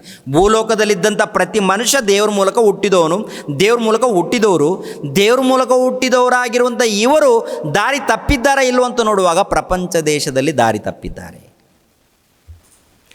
ದೇವ್ರಿಗೆ ಹೇಗಾಗುತ್ತೆ? ಮೊದಲನೇದಾಗಿ ದೇವರು ಹೇಳ್ಕೊಂಡಿದ್ದಾನೆ, ಆನಂತರ ಪ್ರವಾದಿಗಳನ್ನು ಕಳಿಸ್ಕೊಟ್ಟಿದ್ದಾನೆ. ಹೇಳ್ರಪ್ಪ ನನ್ನ ಅಂದರೆ ಪ್ರವಾದಿಗಳು ಯಾರು? ದೇವರ ಸೇವಕರು ಬಂದಿದ್ದಾರೆ. ಬಂದ ನಂತರ ನಾವೆಲ್ಲರೂ ದೇವರ ಮಕ್ಕಳು, ದೇವ್ರು ನಮ್ಮನ್ನು ಪಡೆದಿದ್ದಾನೆ, ಜಗತ್ತು ದೇವರು ಉಂಟು ಮಾಡಿದ್ದಾನೆ, ಆತನ ಬಳಿಗೆ ಬನ್ನಿ ಅಂತೇಳಿ ಹೇಳುವಾಗ ಯಾರು ಮಾತು ಕೇಳೋರಿದ್ದಾರೆ? ಯಾರು ಕೇಳೋರಿದ್ದಾರೆ?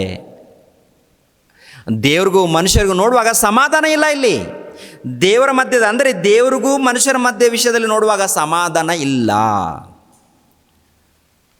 ಸಂತೋಷ ಇಲ್ಲ, ನೆಮ್ಮದಿ ಇಲ್ಲ. ಯಾರ್ಯಾರಿಗೂ ನೆಮ್ಮದಿ ಇಲ್ಲ. ತಂದೆಯಾದ ದೇವ್ರಿಗಿಲ್ಲ.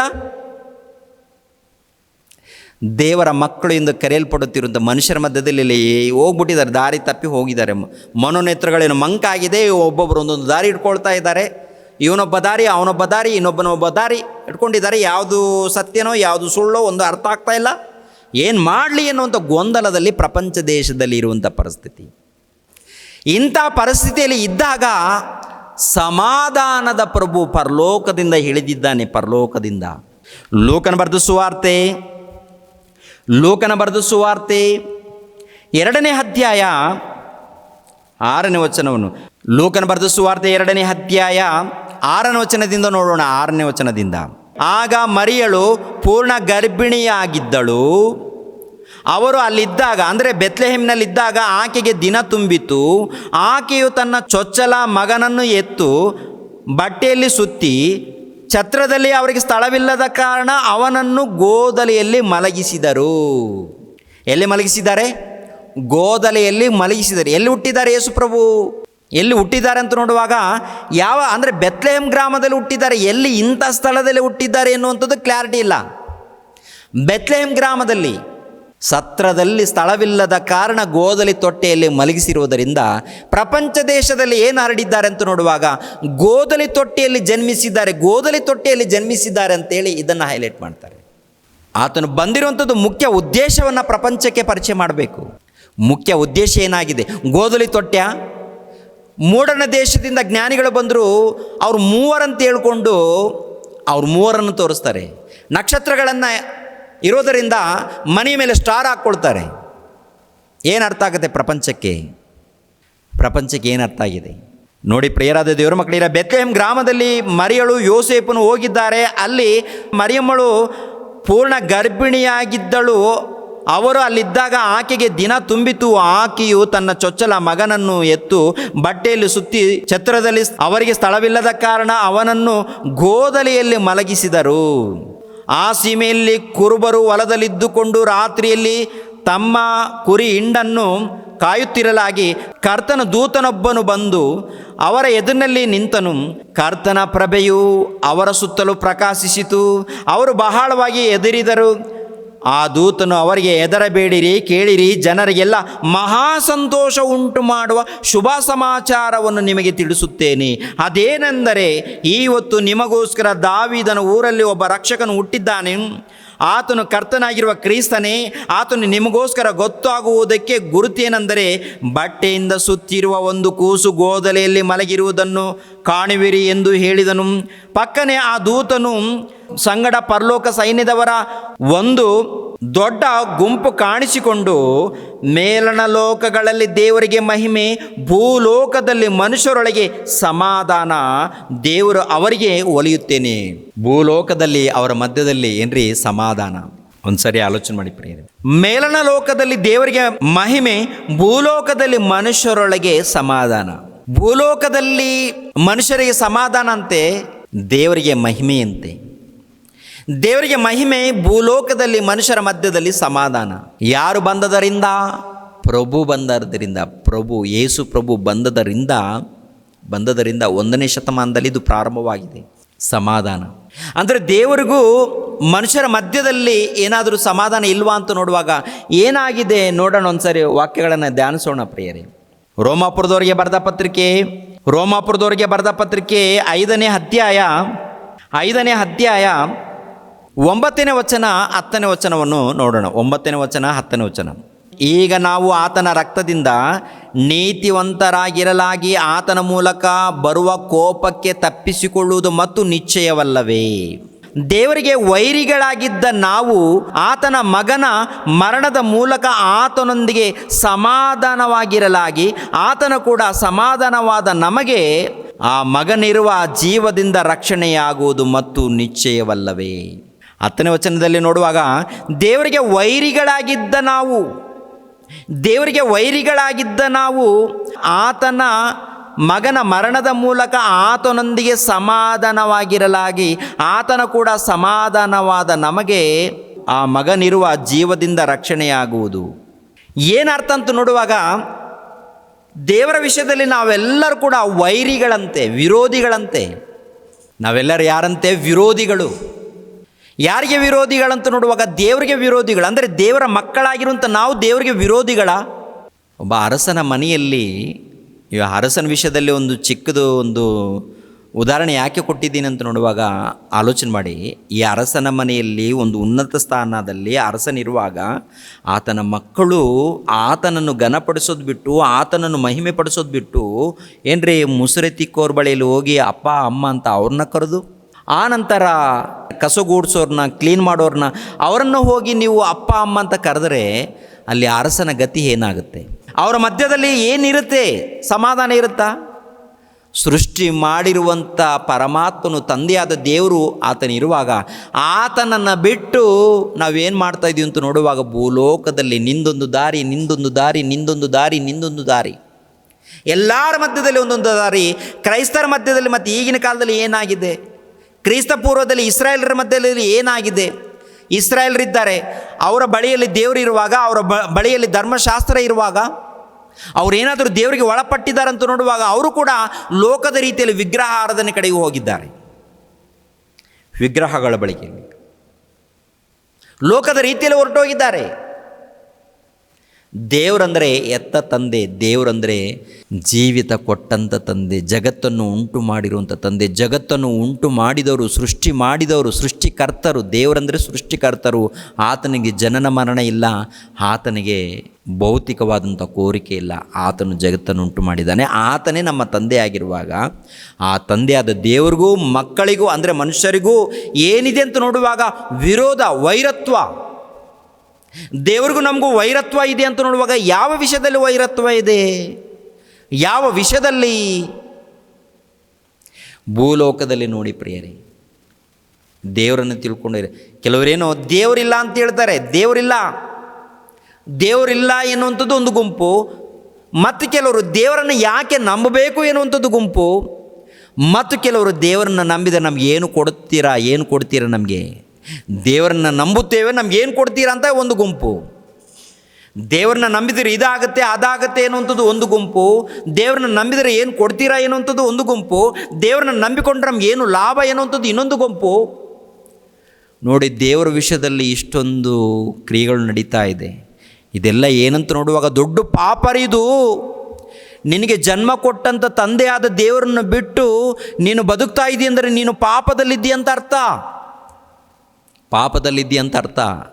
ನಿನ್ನ ದೇಹದಲ್ಲಿ ಆತ್ಮ ಇದೆಯಲ್ಲ, ಅದು ಪರಮಾತ್ಮನ ಮೂಲಕ ಬಂದಂಥ ಆತ್ಮ.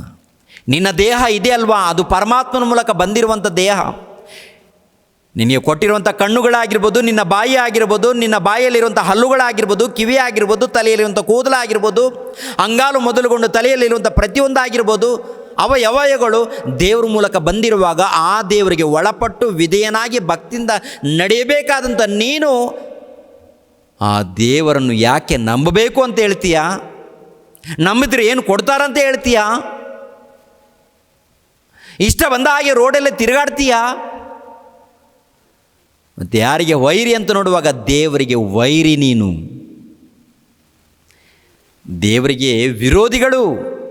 ಒಂದು ಕಾಲದಲ್ಲಿ ನಾವೆಲ್ಲರೂ ದೇವರಿಗೆ ವಿರೋಧಿಗಳು.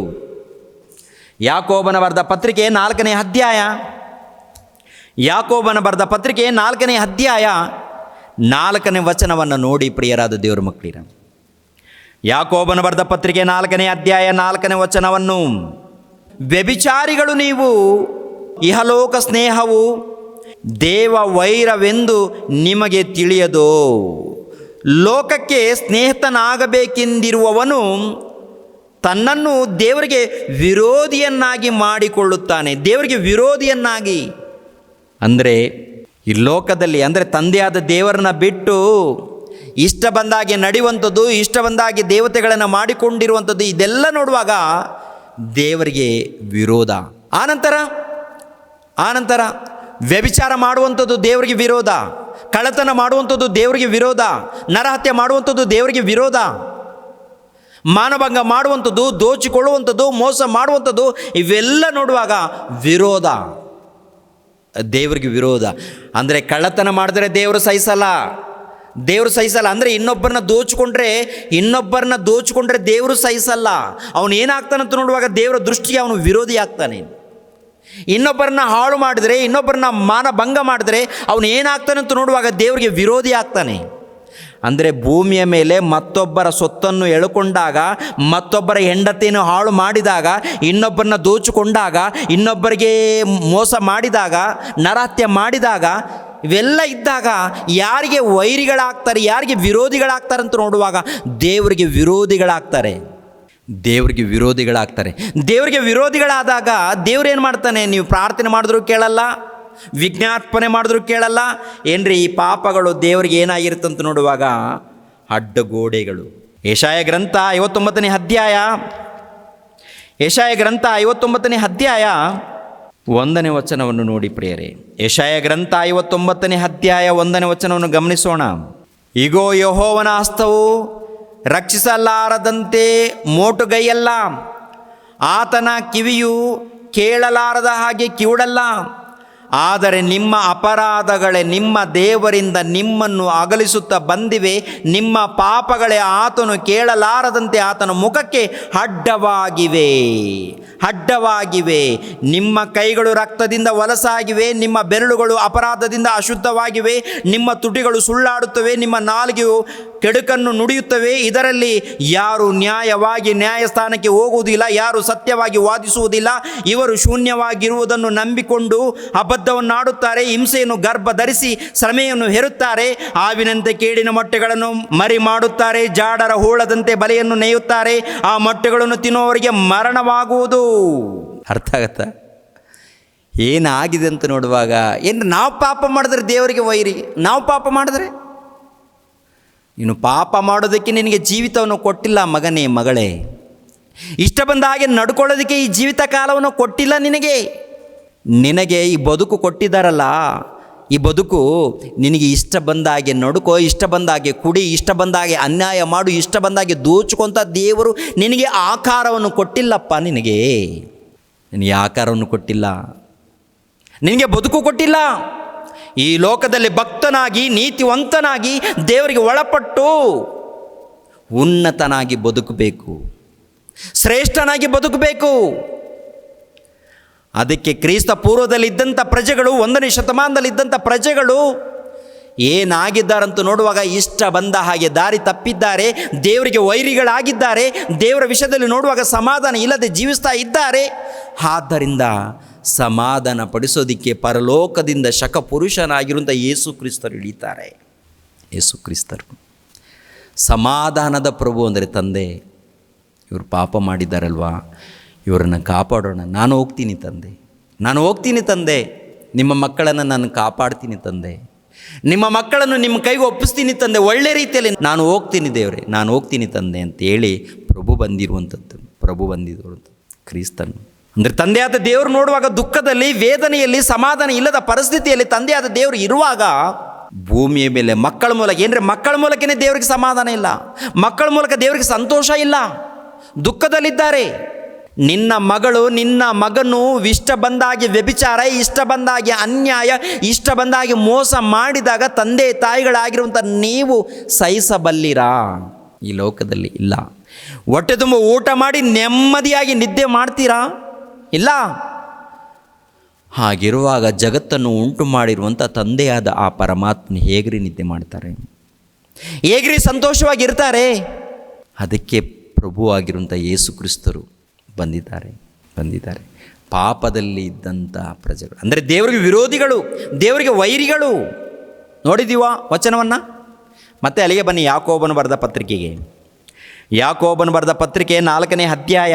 ಯಾಕೋಬನು ಬರೆದ ಪತ್ರಿಕೆ 4ನೇ ಅಧ್ಯಾಯ 1ನೇ ವಚನ. 4ನೇ ಅಧ್ಯಾಯ 1ನೇ ವಚನದಿಂದ, ನಿಮ್ಮಲ್ಲಿ ಯುದ್ಧಗಳು ಕಾದಾಟಗಳು ಎಲ್ಲಿಂದ ಹುಟ್ಟುತ್ತವೆ? ನಿಮ್ಮ ಇಂದ್ರಿಯಗಳಲ್ಲಿ ಹೋರಾಡುವ ಭೋಗಾಶಗಳಿಂದಲೇ ಅಲ್ಲವೇ? ನೀವು ಆಶಿಸಿದರೂ ಹೊಂದದೇ ಇದ್ದೀರಿ. ನೀವು ಕೊಲೆಗಾರರು ಆಗೋಷ್ಟು ಹೊಟ್ಟೆಕಿಚ್ಚುಪಟ್ಟವರಾದರೂ ಸಂಪಾದಿಸಲಾರದೆ ಇದ್ದೀರಿ. ನೀವು ಕಾದಾಡುತ್ತೀರಿ, ಯುದ್ಧ ಮಾಡುತ್ತೀರಿ. ನೀವು ದೇವರನ್ನು ಬೇಡಿಕೊಳ್ಳದ ಕಾರಣ ನಿಮಗೇನು ದೊರೆಯುವುದಿಲ್ಲ. ನೀವು ಬೇಡಿದ್ದನ್ನು ನಿಮ್ಮ ಭೋಗಗಳಿಗಾಗಿ ಉಪಯೋಗಿಸಬೇಕೆಂಬ ದುರಾಭಿಪ್ರಾಯಪಟ್ಟು ಬೇಡಿಕೊಳ್ಳುವುದರಿಂದ ನಿಮಗೇನು ದೊರೆಯುವುದಿಲ್ಲ. ವ್ಯಭಿಚಾರಿಗಳು ನೀವು. ಇಹಲೋಕ ಸ್ನೇಹವು ದೇವ ವೈರ್ಯವೆಂದು ನಿಮಗೆ ತಿಳಿಯದು. ಲೋಕಕ್ಕೆ ಸ್ನೇಹಿತನಾಗಬೇಕೆಂದಿರುವವನು ತನ್ನನ್ನು ದೇವರಿಗೆ ವಿರೋಧಿಯನ್ನಾಗಿ ಮಾಡಿಕೊಳ್ಳುತ್ತಾನೆ. ದೇವರಿಗೆ ವಿರೋಧಿಯನ್ನಾಗಿ ಮಾಡಿಕೊಳ್ಳುತ್ತಾನೆ. ದೇವರಿಗೆ ವಿರೋಧಿ ಅಂದರೆ ಈ ಲೋಕದ ಪ್ರಕಾರ, ಈ ಲೋಕದ ರೀತಿಯಲ್ಲಿ ನಾನು ಜೀವಿಸಬೇಕಂದ್ರೆ, ಲೋಕದಲ್ಲಿ ಕಣ್ಣಿನ ಆಶೆ, ನೇತ್ರದ ಆಶೆ, ಶರೀರಾಶೆ, ಬದುಕು ಬಾಳಿನ ಡಂಬ, ಹೃದಯದಲ್ಲಿ ಕಾಮ ಕೋರಿಕೆ, ಕಣ್ಣಿನಲ್ಲಿ ಕಾಮ ಕೋರಿಕೆ ಎಲ್ಲ ನೋಡುವಾಗ ಎಲ್ಲ ಕೂಡ ಪಾಪನೇ. ಇಲ್ಲಿ ಪಾಪ, ಅಲ್ಲಿ ಪಾಪ, ಎಲ್ಲ ಪಾಪಗಳೇ, ಅನ್ಯಾಯ. ಒಂದಕ್ಕೊಂದು ಲಿಂಕ್ ಇದೆ ರೀ, ಒಂದಕ್ಕೊಂದು ಲಿಂಕು. ಆ ಟ್ರೈನಿಗೆ ಹಿಂದುಗಡೆ ಏನ್ರಿ ಬೋಗಿಗಳಿರುತ್ತಲ್ಲ, ಟ್ರೈನಿಗೆ ಬೋಗಿಗಳು ಜನರನ್ನು ಎಳ್ಕೊಂಡು ಹೋಗುತ್ತೆ ಪಾಪ. ಅದು ನಮ್ಮ ತಲೆಯಲ್ಲಿರೋದು ಬೋಗಿಗಳೇನು ಗೊತ್ತಾ? ಒಂದಕ್ಕೊಂದು ಲಿಂಕ್ ಆಗಿರುತ್ತೆ. ಈ ಪಾಪದಿಂದ ಆ ಪಾಪ, ಆ ಪಾಪದಿಂದ ಇನ್ನೊಂದು ಪಾಪ, ಇನ್ನೊಂದು ಪಾಪದಿಂದ ಮತ್ತೊಂದು ಪಾಪ, ಮತ್ತೊಂದು ಪಾಪ, ಮತ್ತೊಂದು ಪಾಪ. ತಲೆ ತುಂಬ ಪಾಪಗಳು ತುಂಬಿಕೊಂಡಿದೆ. ಯಾರು ಗ್ರಹಿಸ್ತಾರೆ? ಯಾರಮ್ಮ ಗ್ರಹಿಸ್ತಾರೆ? ಯಾರಮ್ಮ ತಿಳ್ಕೊಳ್ತಾರೆ? ಯಾರಪ್ಪ ತಿಳ್ಕೊಳ್ತಾರೆ? ಒಂದು ಸರಿ ಯೋಚನೆ ಮಾಡಿ ಪ್ರಿಯರೇ. ದೇವ್ರಿಗೆ ವೈರಿಗಳಾಗಿದ್ದೀವ ಅಂದರೆ ಪಾಪಿಗಳು. ವೈರಿಗಳನ್ನು ದೇವ್ರೇನು ಮಾಡ್ತಾರೆ? ನೋಹನ ಕಾಲದಲ್ಲಿ ದೇವ್ರೇನು ಮಾಡಿದ್ದಾರೆ? 100 ವರ್ಷ ಸಮಯ ಕೊಟ್ಟಿದ್ದಾರೆ. 100 ವರ್ಷ ಸಮಯ ಕೊಟ್ಟಿದ್ದಾರೆ ಅಂದರೆ ದೇವ್ರನ್ನ ಬಿಟ್ಟು ಪಾಪ ಮಾಡಿದವರೆಲ್ಲರೂ ಕೂಡ ದೇವರಿಗೆ ವೈರಿಗಳು ಅಂದರೆ ವಿರೋಧಿಗಳು. ದೇವರಿಗೆ ವಿರೋಧಿಗಳಾಗಿರುವಂಥ ಅವರನ್ನು 1 ವರ್ಷ ಅಲ್ಲ, 2 ವರ್ಷ ಅಲ್ಲ, 3 ವರ್ಷ ಅಲ್ಲ, 100 ವರ್ಷ ನೋಹಾನನ ಮೂಲಕ ಯೇಸುಪ್ರಭು ಹೋಗಿ ಸುವಾರ್ತೆ ಹೇಳಿದ್ದಾರೆ. ಆತ್ಮಿಕವಾಗಿ 1 ವರ್ಷ ಅಲ್ಲ, 100 ವರ್ಷ. ಬದಲಾಗ್ರಿ, ಅದಲ್ಲ, ಒಳ್ಳೆಯದಲ್ಲ, ಜಾಗ್ರತೆ. ಕೇಳಿಲ್ಲ. ಆ ಮುದುಕ ಏನೋ ಮಾತಾಡ್ತಾ ಇದ್ದಾನೆ. ಆ ಮುದುಕನಿಗೆ ಹುಚ್ಚಿಡ್ದಿದೆ. ಎಲ್ಲೋ ನಾವೇ ಕಟ್ತಾನಂತೆ, ದೇವರೇನೋ ಮಳೆ ಸುರಿಸ್ತಾರಂತೆ, ಪ್ರಪಂಚ ನಾಶವಾಗ್ತದೆ ಅಂತ ಇನ್ನೇನು ಮಾತಾಡ್ತಾ ಇದ್ದಾನೆ ಅಂತೇಳಿ ಅವಮಾನಪಡಿಸಿದ್ದಾರೆ. ಯಾರನ್ನ? ನೋಹಾನನನ್ನು. ಆಮೇಲೆ 40 ದಿನಗಳು ಪ್ರಚಂಡವಾದಂಥ ಮಳೆಯನ್ನು ಸುರಿಸಿ ಭೂಲೋಕದಲ್ಲಿದ್ದಂಥ ಸರ್ವ ಮಾನವರನ್ನು ನೀರಿನ ಮೂಲಕ ಉಸಿರಿ ಗಟ್ಟಿಸಿ ಕೊಂದಾಕಿಲ್ವಾ? ಲೋಟನ ಕಾಲದಲ್ಲಿ ಆಕಾಶದಿಂದ ಬೆಂಕಿ ಗಂಧಕಗಳನ್ನು ಸುರಿಸಿ ಸೊದಮ ಗೊಮರ ಪಟ್ಟಣಗಳನ್ನು, ಪರಿಸರ ಹಳ್ಳಿ ಪಳ್ಳಿಗಳನ್ನು ಸುಟ್ಟಿಲ್ವಾ? ಯಾಕೆ? ವಿರೋಧಿಗಳು, ಬದಲಾಗದ ವಿರೋಧಿಗಳು, ಸಮಾಧಾನವಾಗದ ವಿರೋಧಿಗಳು, ದೇವರಿಗೆ ಒಳಪಡದ ವಿರೋಧಿಗಳು, ಪಾಪಿಗಳಂತ ಅರ್ಥ. ಪ್ರಭು ಬಂದು ಸಮಾಧಾನ ಪಡಿಸೋದಕ್ಕೆ ದಾರಿ ಮಾಡಿ ಕೊಟ್ಟಿದ್ದಾರೆ. ಏನ್ರಿ, ಒಂದು ಕಾಲದಲ್ಲಿ ನಾವು ಕೂಡ ದೇವರನ್ನು ತಿಳಿಯದವರು, ದೇವರನ್ನು ಅರಿಯದವರು, ಒಂದು ರೀತಿಯಲ್ಲಿ ಲೋಕದ ರೀತಿಯಲ್ಲಿ ಇದ್ದವರು, ಲೋಕದ ರೀತಿಯಲ್ಲಿ ಇದ್ದಂಥ ನಮ್ಮನ್ನು ಏನ್ರಿ ದೇವರಿಗೆ ಮಕ್ಕಳಾಗುವಂತೆ ಮಾಡಿದ್ದಾರಂದರೆ ಏನಂತೀರಾ? ಪ್ರಾಣ ತ್ಯಾಗ ಮಾಡಿರುವುದರಿಂದ. ರೋಮಾಪುರದವರಿಗೆ ಬರೆದ ಪತ್ರಿಕೆ 5ನೇ ಅಧ್ಯಾಯ 6ನೇ ವಚನ.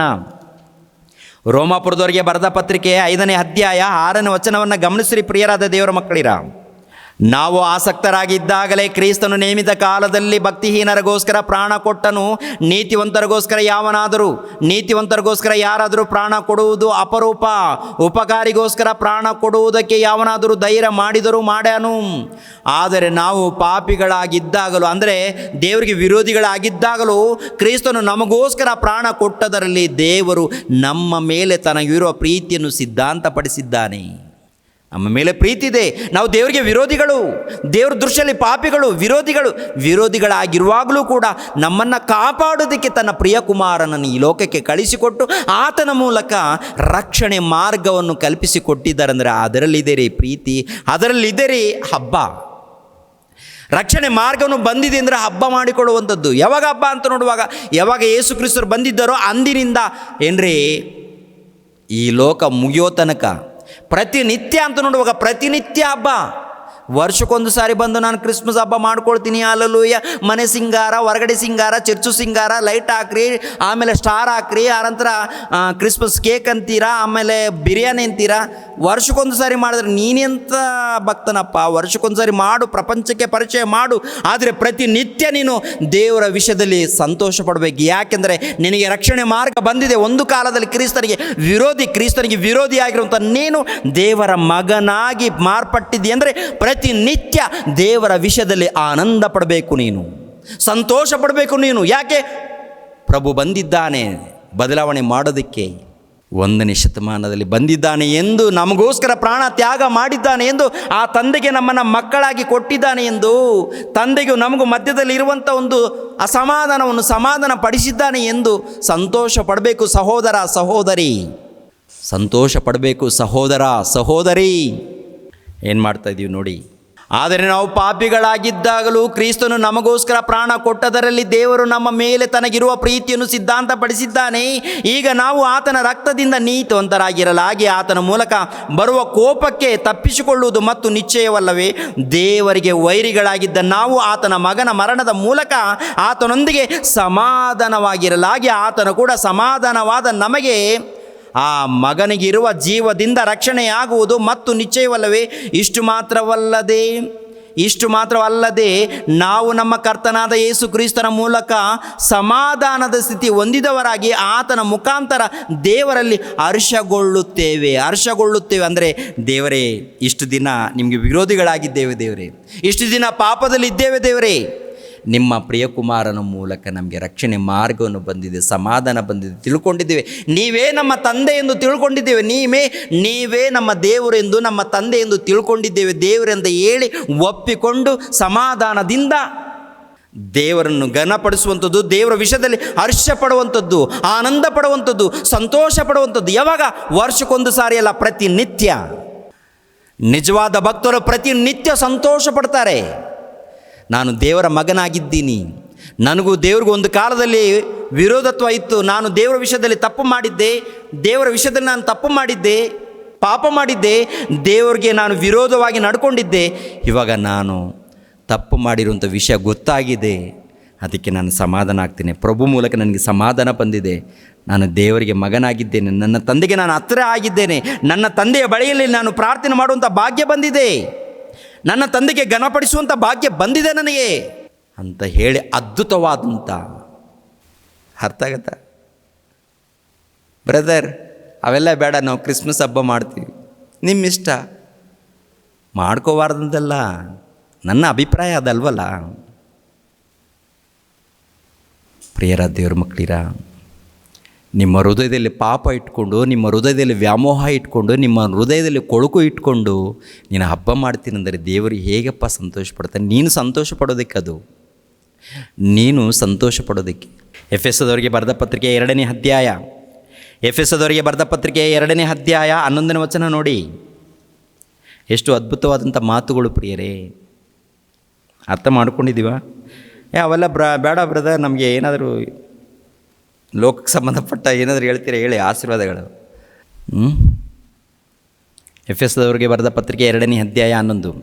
ನೀವು ಜನ್ಮದಿಂದ ಅನ್ಯ ಜನರಾಗಿದ್ದೀರಿ, ಶರೀರದಲ್ಲಿ ಕೈಯಿಂದ ಸುನ್ನತಿ ಮಾಡಿಸಿಕೊಂಡು ಸುನ್ನತಿಯವರೆನಿಸಿಕೊಳ್ಳುವವರು ನಿಮ್ಮನ್ನು ಸುನ್ನತಿ ಇಲ್ಲದವರೆಂದು ಹೇಳುತ್ತಾರೆ. ನೀವು ಪೂರ್ವಕಾಲದಲ್ಲಿ ಕ್ರಿಸ್ತನನ್ನು ಸೇರದವರಾಗಿದ್ದು ಇಸ್ರಾಯೇಲರ ಹಕ್ಕಿನಲ್ಲೇ ಪಾಲಿಲ್ಲದವರು, ಅಬ್ರಹಾಮನಿಗೆ ಉಂಟಾದ ವಾಗ್ದಾನಕ್ಕೆ ಸಂಬಂಧವಾದ ಒಡಂಬಡಿಕೆಗಳಲ್ಲಿ ಸೇರದವರು, ಈ ಲೋಕದಲ್ಲಿ ಯಾವ ನಿರೀಕ್ಷೆ ಇಲ್ಲದವರು, ದೇವರನ್ನು ಅರಿಯದವರು ಆಗಿದ್ದೀರೆಂದು ಜ್ಞಾಪಕ ಮಾಡಿಕೊಳ್ಳಿರಿ. ಹೀಗಲಾದರೂ ಮೊದಲು ದೂರವಾಗಿದ್ದ ನೀವು ಕ್ರಿಸ್ತ ಯೇಸುವನ್ನು ಸೇರಿದವರಾಗಿದ್ದು ಆತನ ರಕ್ತದ ಮೂಲಕ ಸಮೀಪಸ್ಥರಾಗಿದ್ದೀರಿ. ನಿಮ್ಮನ್ನು ನಮ್ಮನ್ನು ಒಂದು ಮಾಡಿದವನಾದ ಆತನೇ ನಮಗೆ ಸಮಾಧಾನ ಕರ್ತೃವಾಗಿದ್ದಾನೆ.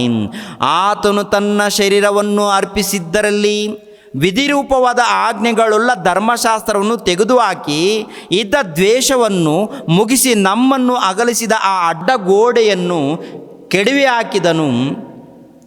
ಆತನು ಸಮಾಧಾನ ಮಾಡೋನಾಗಿ ಉಭಯರನ್ನು ತನ್ನಲ್ಲಿ ಒಬ್ಬ ನೂತನ ಪುರುಷನಾಗಿ ನಿರ್ಮಿಸಿದ್ದಾನೆ. ಇದ್ದ ದ್ವೇಷವನ್ನು ತನ್ನ ಶಿಲುಬೆಯ ಮೇಲೆ ಕೊಂದು ಆ ಶಿಲುಬೆಯ ಮೂಲಕ ಉಭಯರನ್ನು ಒಂದೇ ದೇಹದಂತಾಗಿ ಮಾಡಿ ದೇವರೊಂದಿಗೆ ಸಮಾಧಾನ ಪಡಿಸಿದ್ದಾನೆ. ಇದಲ್ಲದೆ ಆತನು ಬಂದು ದೂರವಾಗಿದ್ದ ನಿಮಗೂ ಸಮಾಧಾನವನ್ನು ಮತ್ತು ಸಮೀಪವಾಗಿದ್ದವರಿಗೂ ಸಮಾಧಾನವನ್ನು ಸಾರಿದನು. ಆತನ ಮೂಲಕ ನೀವು ಒಬ್ಬ ಆತ್ಮನನ್ನೇ ಹೊಂದಿದವರಾಗಿ ತಂದೆಯ ಬಳಿಗೆ ಪ್ರವೇಶಿಸುವುದಕ್ಕೆ ಮಾರ್ಗವಾಯಿತು. ಹೀಗಿರಲಾಗಿ ನೀವು ಇನ್ನು ಮೇಲೆ ಪರದೇಶದವರು, ಅನ್ಯರು ಆಗಿರದೆ ದೇವಜನರೊಂದಿಗೆ ಒಂದೇ ಸಂಸ್ಥಾನದವರು, ದೇವರ ಮನೆಯವರು ಆಗಿದ್ದೀರಿ. ಅಪೋಸ್ತಲರು, ಪ್ರವಾದಿಗಳು ಎಂಬ ಅಸ್ತಿವಾರದ ಮೇಲೆ ನೀವು ಮಂದಿರದೋಪಾದಿಯಲ್ಲಿ ಕಟ್ಟಲ್ಪಡ್ತಾ ಇದ್ದೀರಿ. ಯೇಸು ಕ್ರಿಸ್ತನೇ ಮುಖ್ಯವಾದ ಮೂಲೆಗಲ್ಲು. ಆತನಲ್ಲಿ ಕಟ್ಟಡದ ಎಲ್ಲ ಭಾಗಗಳು ಒಂದಕ್ಕೊಂದು ಹೊಂದಿಕೆಯಾಗಿ ಕಟ್ಟಡವು ವೃದ್ಧಿಯಾಗುತ್ತಾ ಕರ್ತನಲ್ಲಿ ಪರಿಶುದ್ಧ ದೇವಾಲಯವಾಗುತ್ತದೆ. ಆತನಲ್ಲಿ ನೀವು ಸಹ ಪರಿಶುದ್ಧಾತ್ಮನ ಮೂಲಕವಾಗಿ ದೇವರಿಗೆ ನಿವಾಸ ಸ್ಥಾನವಾಗುವುದಕ್ಕಾಗಿ ನಮ್ಮ ಸಂಗಡ ಕಟ್ಟಲ್ಪಡ್ತಾ ಇದ್ದೀರಿ. ಒಂದು ರೀತಿಯಲ್ಲಿ ನೋಡುವಾಗ ದೇವರ ವಿಷಯದಲ್ಲಿ ನಾವು ವಿರೋಧಿಗಳಾಗಿದ್ದೀವಿ. ಎರಡನೇದಾಗಿ ನೋಡುವಾಗ ಇಸ್ರಾಯೇಲರಿಗೂ ಅನ್ಯರಿಗೂ ಆಗದ ಸ್ಥಿತಿ. ಇಸ್ರಾಯೇಲರ ಬಳಿಯಲ್ಲಿ ನೋಡುವಾಗ ಧರ್ಮಶಾಸ್ತ್ರ ಇದೆ, ಬೋಧಕರಿದ್ದಾರೆ. ಅನ್ಯರ ಬಳಿಯಲ್ಲಿ ಬೋಧಕರಿಲ್ಲ, ಧರ್ಮಶಾಸ್ತ್ರ ಇಲ್ಲ, ಇಷ್ಟ ಬಂದಾಗಿ ಹೋಗ್ತಾ ಇದ್ದಾರೆ. ಒಬ್ಬೊಬ್ಬರೊಂದೊಂದು ದಾರಿ, ಯಾವ ನಿರೀಕ್ಷೆ ಇಲ್ಲದಂಥ ದಾರಿಯಲ್ಲಿ ಇದ್ದಾಗ ಏನ್ರಿ 1ನೇ ಶತಮಾನದಲ್ಲಿ ಪ್ರಭು ಬಂದು ಇಸ್ರಾಯೇಲರಿಗೂ ಅನ್ಯರಿಗೂ ಇದ್ದಂಥ ದ್ವೇಷವನ್ನು ಏನು ಮಾಡಿದರೆ ತೆಗೆದುಹಾಕಿ ಒಂದು ಮಾಡಿದ್ದಾರೆ. ಇವರೆಲ್ಲರೂ ಒಂದು ಮಾಡಿ ದೇವರಿಗೆ ಒಪ್ಪಿಸುವಂಥದ್ದು. ಇವರ ಮಧ್ಯದಲ್ಲಿರುವಂಥ ಪಾಪಗಳು, ಇವರ ಮಧ್ಯದಲ್ಲಿದ್ದಂಥ ಪಾಪಗಳು ತೆಗೆದುಹಾಕಿ ಏನು ಮಾಡಿದ್ದಾರೆ ಅಂತ ನೋಡುವಾಗ ಒಂದು ಮಾಡಿದ್ದಾರೆ. ಪಾಪದ ಮನವರಿಕೆಯನ್ನು ಉಂಟು ಮಾಡಿ ದೇವರಿಗೆ ಹತ್ತಿರ ಮಾಡಿದ್ದಾರೆ. ಇದ್ದ ದ್ವೇಷವನ್ನು ತೆಗೆದುಹಾಕಿ ಸಮಾಧಾನವನ್ನು ಉಂಟು ಮಾಡಿದ್ದಾರೆ. ಸಮಾಧಾನ ದೇವರಿಗೂ ಮನುಷ್ಯರಿಗೂ ಸಮಾಧಾನ. ಮಧ್ಯವರ್ತಿ ಯಾರು? ತಿಮೋತಿಯನಿಗೆ ಬರೆದ ಮೊದಲನೇ ಪತ್ರಿಕೆ 2ನೇ ಅಧ್ಯಾಯ 5ನೇ ವಚನ. ತಿಮೋತಿಯನಿಗೆ ಬರೆದ ಮೊದಲನೇ ಪತ್ರಿಕೆ 2ನೇ ಅಧ್ಯಾಯ 5ನೇ ವಚನ. ಏಕೆಂದರೆ ದೇವರು ಒಬ್ಬನೇ, ದೇವರಿಗೂ ಮನುಷ್ಯರಿಗೂ ಮಧ್ಯಸ್ಥನು ಒಬ್ಬನೇ, ಆತನು ಮನುಷ್ಯನಾಗಿರುವ ಕ್ರಿಸ್ತ ಯೇಸುವೆ. ಅಂದರೆ ದೇವರಿಗೂ ಮನುಷ್ಯರಿಗೂ ಮಧ್ಯವರ್ತಿ. ಅಂದರೆ ದೇವರಿಗೆ ವಿರೋಧಿಗಳು ಯಾರಂತ ನೋಡುವಾಗ ಮನುಷ್ಯರೇ. ಯಾವ ವಿಷಯದಲ್ಲಿ ಅಂತ ನೋಡುವಾಗ ದೇವರನ್ನು ಬಿಟ್ಟು ಮಾಡಬಾರದಂಥ ಅನೇಕ ಪಾಪಗಳು ಮಾಡಿದಾಗ ದೇವರಿಗೆ ವಿರೋಧಿಗಳಾಗ್ತೀವಿ. ದೇವರಿಗೆ ವಿರೋಧಿಗಳಾದಾಗ ದೇವರು ಬದಲಾಗ್ರಿ ಅಂತ ಅವಕಾಶ ಕೊಡ್ತಾರೆ. ಅವಕಾಶಕ್ಕೆ ಒಳಪಟ್ಟು ಭಯ ಭಕ್ತಿಯಿಂದ ನಡ್ಕೊಂಡಾಗ ಅವರು ರಕ್ಷಣೆ ಹೊಂದುತ್ತಾರೆ. ಇಲ್ಲದೆ ಹೋದರೆ ಅವರಿಗೆ ದಂಡನೆಗೆ ಗುರಿಯಾಗ್ತಾರೆ. ಇವಾಗ ಯೇಸು ಪ್ರಭು ಏನು ಮಾಡಿದ್ದಾರೆ ಅಂತ ನೋಡುವಾಗ ಲೋಕದಲ್ಲಿ ಎಲ್ಲರಿಗೂ ಒಂದೇ ಮಾರ್ಗವನ್ನು ಕೊಟ್ಟಿದ್ದಾರೆ. ಒಂದೇ ಮಾರ್ಗ ಒಂದೇ. ನಾನೇ ಮಾರ್ಗವು, ನಾನೇ ಸತ್ಯವು, ನಾನೇ ಜೀವ. ಯಾರ್ಯಾರಿಗೆ ಮಾರ್ಗ? ಇಸ್ರಾಯೇಲರಿಗೂ ಆಗಿರ್ಬೋದು, ಅನ್ಯರಿಗೂ ಆಗಿರ್ಬೋದು, ಎಲ್ಲರಿಗೂ. ಭೂಮಿ ಮೇಲೆ ಎಷ್ಟು ಮಂದಿ ಜನಾಂಗದವರಿದ್ದಾರೋ ಎಲ್ಲ ಜನಾಂಗದವರಿಗೆ ಮಾರ್ಗ ಯೇಸು ಪ್ರಭು. ನನಗೆ ಅವಶ್ಯಕತೆ ಇಲ್ಲ ಅಂತ ನೀನಂದರೆ ಅದು ನಿನ್ನ ಮೂಢತ್ವ ಅಷ್ಟೇ. ನಿನ್ನನ್ನು ಯಾರೂ ಕಾಪಾಡಲ್ಲ. ಆದ್ದರಿಂದ ಜಾಗ್ರತೆ ಪಡೆಯೋದು, ದೇವರಿಗೆ ಒಳಪಡಿ ಭಯ ಭಕ್ತಿಯಿಂದ ಜೀವಿಸಿ. ಇನ್ನೂ ಇರುವಂಥ ಯೆಶಾಯ ಗ್ರಂಥದಲ್ಲಿ 9ನೇ ಅಧ್ಯಾಯ 6ನೇ ವಚನದಲ್ಲಿ ಇದ್ದಂಥ ವಿಷಯಗಳನ್ನು ತಿಳಿಸಿದ್ದೀನಿ. 7ನೇ ವಚನದಲ್ಲಿ ಇರುವಂಥ ವಿಷಯಗಳನ್ನು ನಾಳೆ ತಿಳ್ಕೊಳ್ಳೋಣ ಪ್ರಿಯರೇ.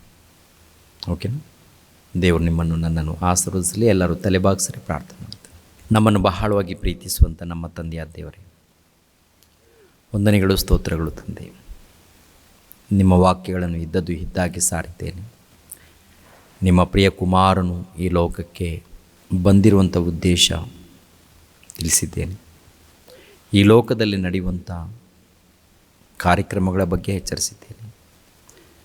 ನಾವು ಸಂತೋಷ ಪಡೋದಕ್ಕ ಅಥವಾ ದೇವರು ಸಂತೋಷ ಪಡೋದಕ್ಕ ಅಂತ ಆಲೋಚನೆ ಮಾಡುವಾಗ ತಂದೆ, ಈ ಲೋಕದಲ್ಲಿ ನಡೆಯುವಂಥ ಎಲ್ಲ ಕಾರ್ಯಕ್ರಮಗಳು ನೋಡುವಾಗ ಹೆಚ್ಚಾಗಿ ನಾವು ಸಂತೋಷ ಪಡೋದಕ್ಕೆ ಮಾಡಿಕೊಡ್ತಾ ಇದ್ದೀವಿ. ತಂದೆ, ನೀವು ಸಂತೋಷ ಪಡಬೇಕು. ನೀವು ಸಂತೋಷ ಪಡಬೇಕಾದರೆ ತಂದೆ ದೇವರೇ, ನಿಮ್ಮ ಮನಸ್ಸನ್ನು ಅರ್ಥ ಮಾಡಿಕೊಳ್ಬೇಕು.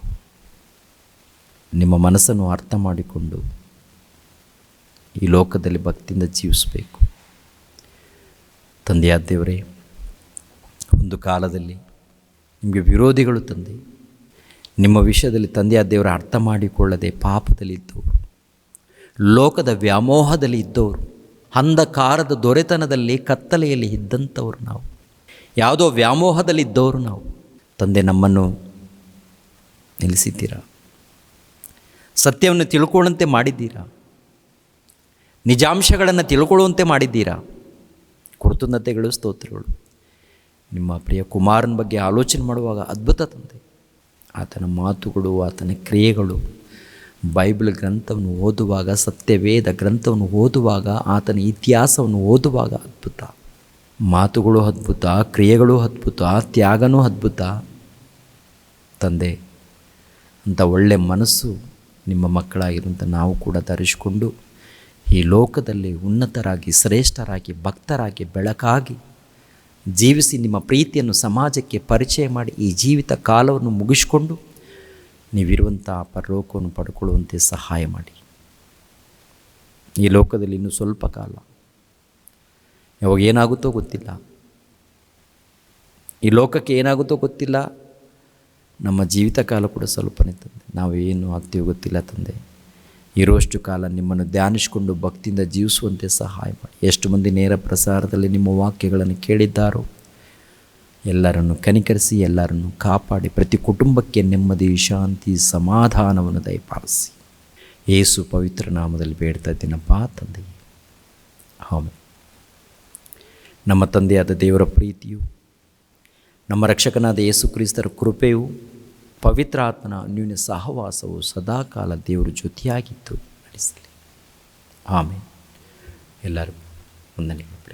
ರಕ್ಷಕನಾದ ಯೇಸು ಕ್ರಿಸ್ತರ ನಾಮದಲ್ಲಿ ಆತ್ಮೀಯರೆಲ್ಲರಿಗೂ ಹೃತ್ಪೂರ್ವಕ ವಂದನೆಗಳನ್ನು ತಿಳಿಸ್ತಾ ಇದ್ದೇನೆ.